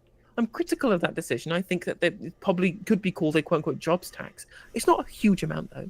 Like, there were taxes I would have rather have seen. But unfortunately, the NHS does need to get fixed. Simple as that. The NHS that they broke, that the Tories broke. Of growth.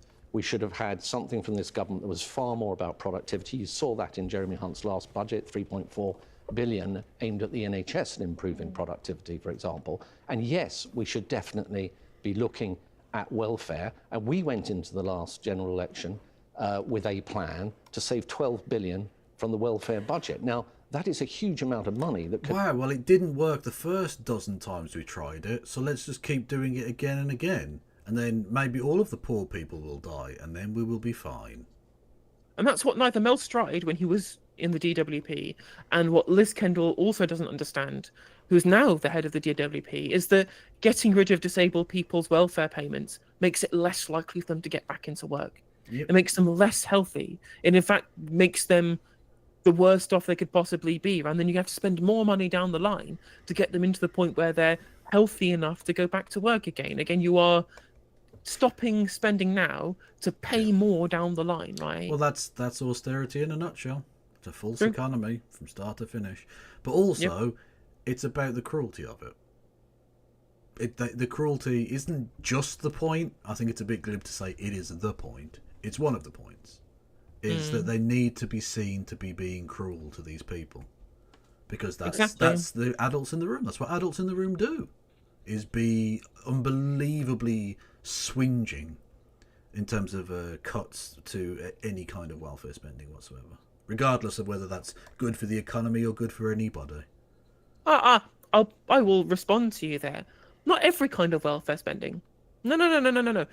When it's welfare spending on these people's voter bases, suddenly Well, yeah, Mel Stride will get up into the House of Commons and say, look into your heart, Rachel. How dare you take away the winter fuel payment from the pensioners? This is an absolute disgrace. And believe me, I agree. I think they shouldn't have taken away the winter fuel payment. But this fucker says that the welfare bill is the biggest place they need to start cutting. And quite frankly, if I have a choice between means testing the winter fuel payment and taking away the really important welfare payments for the disabled, right? I will keep the disabled people's welfare payments and take away the winter fuel allowance, right? Yeah. If I have that choice, luckily, there are choices you can make that means you don't have to cut either of these things. But of course, both Stride and Reeves are very happy to never tax the rich, basically, ever. So we're going to have to choose between murdering grannies or murdering the disabled. And this guy's such a hypocrite. And they could also look at the pensions budget. The biggest part of the welfare bill is the pensions budget, but that's protected. That's the good welfare. The welfare for people who literally are disabled and so they physically cannot work, that's the bad kind of welfare. It's so hypocritical. It's so hypocritical. And of course, the middle and upper class welfare scheme that is, or the job scheme, which is a quango for everything. Just employ all middle class people as you know, on the Jet Zero task force and the Jet Zero fucking planning committee and the Jet Zero central committee and the Jet Zero, you know, fucking never ending. Could actually be used, much better used, to reduce taxes on businesses and get the economy going. But the government law just very... Well, we've tried for the last 50 years cutting taxes on businesses and it hasn't made the thing better. What a crazy surprise. But if we try it a millionth time, just like at the Battle of the Somme, if we try the same thing a millionth time, they're not going to mow us down with machine guns again. Surely. Surely not. Quickly, if I may finish. The government has talked about welfare, waffled on about it for a very long time, but they're not doing anything about it. They haven't even said they will... To be fair, that could be said about every single area of policy, is that they've waffled on about it and said fixing the foundations, and then they don't have a plan for it. True. And also, again, I would like to point out that they literally did, in the very first week, do something on welfare, which was means test the winter fuel payment, which this fucker on your screen right now literally opposed and did a whole barnstorming speech in the comments about it. Again, just mountains and mountains of hypocrisy. And on an issue I agree with him on as well, that we shouldn't have cut the winter fuel payment. Admit to the precise reforms that I brought in that the OBR has scored that saved that £5 billion across the next 5 years. Now, they're not even in a position of saying, we know how we're going to do that, let alone take the tough but necessary choices going forward. Now, one of the criticisms that you've made of Rachel Reeves in recent days is that she shouldn't have gone to China, the second biggest economy in the world. But if... Why? Like... Because they're evil.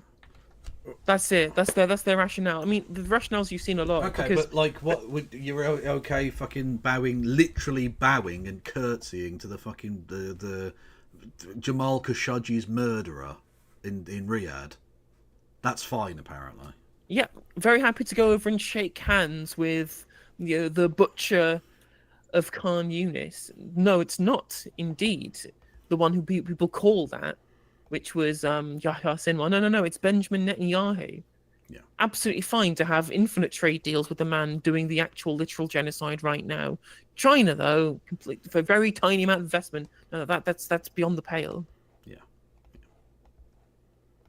If you were the Chancellor, would you go, because you'd be following in the footsteps of this lot, your former colleagues, you'd be following in the footsteps of, oh, look, there's David Cameron. He went off to China. Oh, Theresa May went off to China as well. George Osborne there as Chancellor went, and Philip Hammond. Receipts, motherfucker. Enjoy. Oh, no, you've suddenly realised that China's bad. Fuck off, mate. Was the Conservative Chancellor who also went to China. So would you go to China? They weren't going to China at a point that our economy was in significant distress. And it is completely wrong. What are you talking about? When the fuck in your 14 years was it not in significant distress? And also, why did should I that miss matter? the golden years why... of Tory rule? Look, why is that relevant? Why is that entirely... What's the relevance of pointing out the nature of the economy as to when we should or shouldn't be going to speak with... What the fuck are you talking about?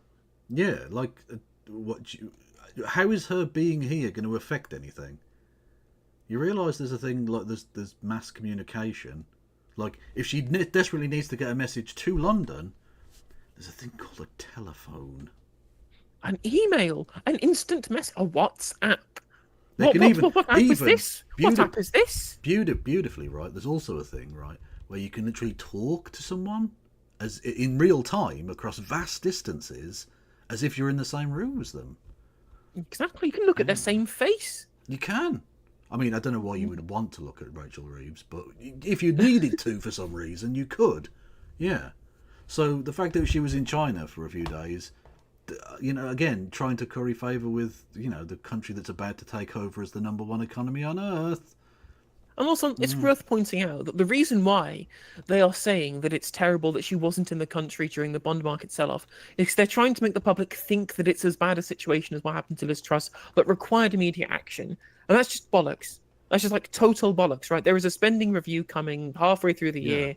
That'll be the next time it's going to be relevant for her to potentially change her position and maybe look at like tax cuts or look at tax rises or spending cuts, which she could do, or she could break the fiscal rules or change Bank of England rules or insert fiscal dominance over the Bank of England. Those are things she could do, but that's only relevant at the next spending review, not now. There's no reason for her to just randomly jump on a plane and come back to the UK now because the gilt markets rose by a percentage point. Also, like, the rest of the government was still here. She didn't, like, abandon us to us. Look, we weren't roaming around without a government at all. She's one person. She went to China for a week, and now she's back. And you know what? The sky didn't cave in. We were fine, actually. What does he think? Honestly, as a person who wants to become Chancellor, what does he think the Chancellor does? Like, I don't get it. I really don't. The thing is that he comes from a world in which they govern by press briefing. Yeah. Boris Johnson literally paid loads of public money to get a specially built, like, government fucking delivery unit conference theatre thing for press briefings. Like, they entirely... And then Rishi Sunak went out into the pissing rain in Downing Street instead. Dopey I know, bastard. right? I mean, it's traditional, I guess. But even so, like, the thing is that their entire mode of governance is governance by press release, because they don't care about the actual act of governance. They care about getting re-elected. So what you say to the public is more important than what you do in office to these people. Yep. Yeah, exactly. For the Chancellor, at a point that we have this stress in the bond markets, with the consequences that I've set out for people right up and down the country, their living standard. But you know what I care about more than bond markets? Pork markets. And People subscribing on Twitch for $4.99 or for free with Twitch Prime, that's what I care about. Exactly, there you go. See? Segways. Their businesses, their livelihoods and so on. The Chancellor should be here at her station, reassuring markets and trying to give some sense that this government gets... Honestly, I think the markets would be reassured that we're going to have a good trading relationship with the largest, well, soon to be the largest economy on Earth. Yeah, Yes. Actually, I think that would probably be quite reassuring. Rather than going, nah, fuck them. Rather than pissing Winnie the Pooh off, and then, you know, them deciding to fuck us. Which, again, I think might spook the markets ever so slightly if China decide to declare war or something, because we snobbed them. Fucking hell. It's the depth of the problem, and it has some clear plans. So, as Chancellor, Because don't take my word for the fact that people don't have planned visit confidence. to It's see the bond Chinese markets. government. Yeah, trust me, Mel. You didn't have to tell us not to take your word. We really weren't anyway. If you were Chancellor, you would have ditched a planned visit to see the Chinese government and Chinese investors because of what was going on in the markets. It's a yes or no. You So would have cancelled the visit? I would most definitely not be in Beijing or Shanghai at the moment talking to the Chinese cap in hand for some kind So you'd be in like Urumqi or Wuhan. Those are other cities in China. of deal, trade arrangements, etc., at a time that these kind of momentous things are happening around the UK economy. She needs to get a grip, and she should be here in order to do that. Okay, Ben Houchen said that you were the fantastic Mel Stride. The check is in the post, Laura. But he said people still don't trust us. Few people see us as credible. Is he wrong? So he is absolutely right, and the general election exemplifies this, that we have... What the fuck? I wasn't expecting that. No, he's absolutely right. Everyone fucking despises us. We are. I mean, Mel Stride mentioned this during the leadership election that he stood for some inexplicable reason. Yeah. So I'm not surprised that he would agree.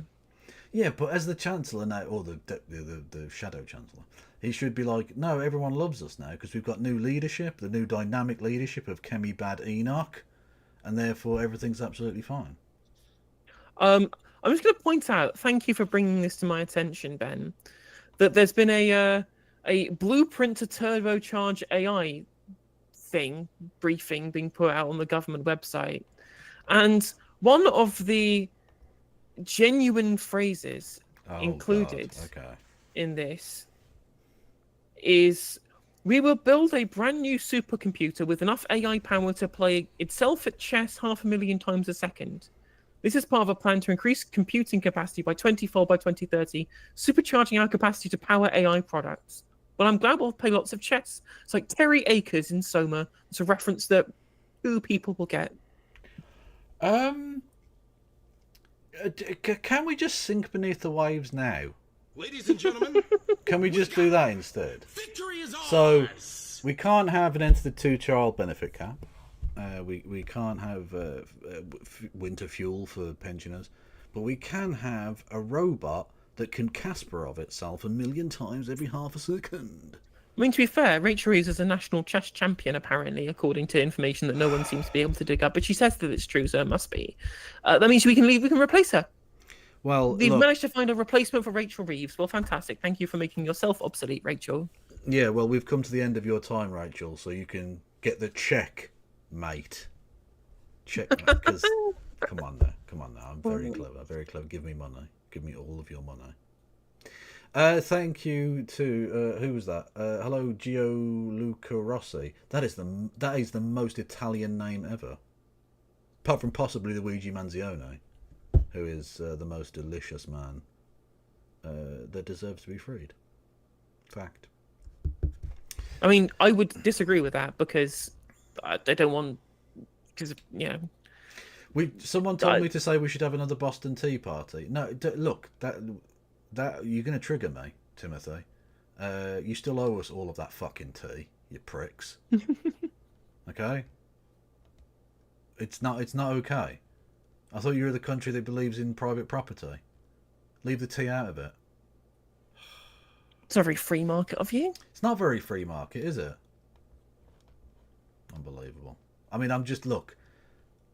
We need to take it back. Clearly, Governor Trump of the 50 North American colonies is not doing a good job, and we need to. His Royal Britannic Majesty needs to get his sausagey fingers over there now. Have a huge mountain to climb, but we have the time to do it. There will not be a general. There will not be a general election for probably another 4.5 years. We have absolutely got to regain the trust on a number of areas, including, and most significantly, the economy. I am absolutely confident that under Kemi's leadership, she has very clear direction, she knows what her conservative principles are, that we will do the hard yards and that deep and thoughtful work to come up with the right policy platform. That means that we can get back into political contention. You will never be the Chancellor of the Exchequer. We got him. Ever. Victory is ours. You, Mel Stride, will never, ever, ever be the Chancellor. And that is a good thing. Now, whoever... Lee Anderson is more likely to be the Chancellor than this man. Yeah, literally. But these things take time. We need to re-earn that respect from the electorate. And that's what we'll be doing over the coming months and years. Okay, well, we're hoping to hear from her herself in the coming weeks. But it's great to have you with us, Mel Stride, here in the studio with us, the Shadow Chancellor. Now then, there's been another night of unimaginable terror. I would like to pose a question to you, Kevin Logan. Yes. The question I have for you is, do you give a shit about what anyone on the panel has to say? No. Thankfully, I thought you were going to say, do you give a shit about the fires? Because then it would just be callous for me to say, no, fuck them. Do you know what I mean? Well, I care about the fires. I don't have any... Yeah, I can't cover it. Like, this is, for me, the fires are a difficult thing to cover because I've got nothing to say. Like, I genuinely, my condolences to people who've lost either loved ones or it's very sad. It's very sad. It's very sad. And hopefully the fires stop soon. That's it. That's I all agree. I can really. It sounds like the fire stop. Yes. Like the only thing of any interest really is because obviously I like brain rot, right? Is the conservatoids making up shit about like who they're gonna blame for this? Like, it's because we're giving too much money to Ukraine. I'm sorry. How is the fucking Sidewinder missile that you gifted to Ukraine going to help you fight a fire? I genuinely fail to see that. You're amazing, Conservatives. Please change into a... Or go away. Just go away forever. Or just go, just fuck off. Look, Elon Musk, please go to Mars. You've been promising us for years you were going to go to Mars. Please fuck off to Mars forever. We'll send a postcard, honest. Absolutely. And it won't be a letter bomb. It won't. I promise you. No, it absolutely will not be. 100%. Yeah. Anyway, on that bombshell, should we kick people over to things? Someone? Mooncat, I was thinking. I'm going to see who's available on the YouTubes. Almost certainly. I think she's also live on YouTube as well. So I'm going to go both into. I don't see her on YouTube. I am definitely following her on YouTube. It's a Mooncat After Dark. Is her live okay. account on the YouTubes. Mooncat. That is. No, fuck it. Okay, I can't find anyone on the YouTubes. Go away, YouTube. That's all I'm going to say there. Go enjoy life. No worries. Everyone go follow Kevin Logan on various platforms. That's KevLogan1875 over on Twitch. Everyone go and follow No Justice MTG on all of the platforms. That's No Justice MTG on all of the platforms. Mike Tango Golf.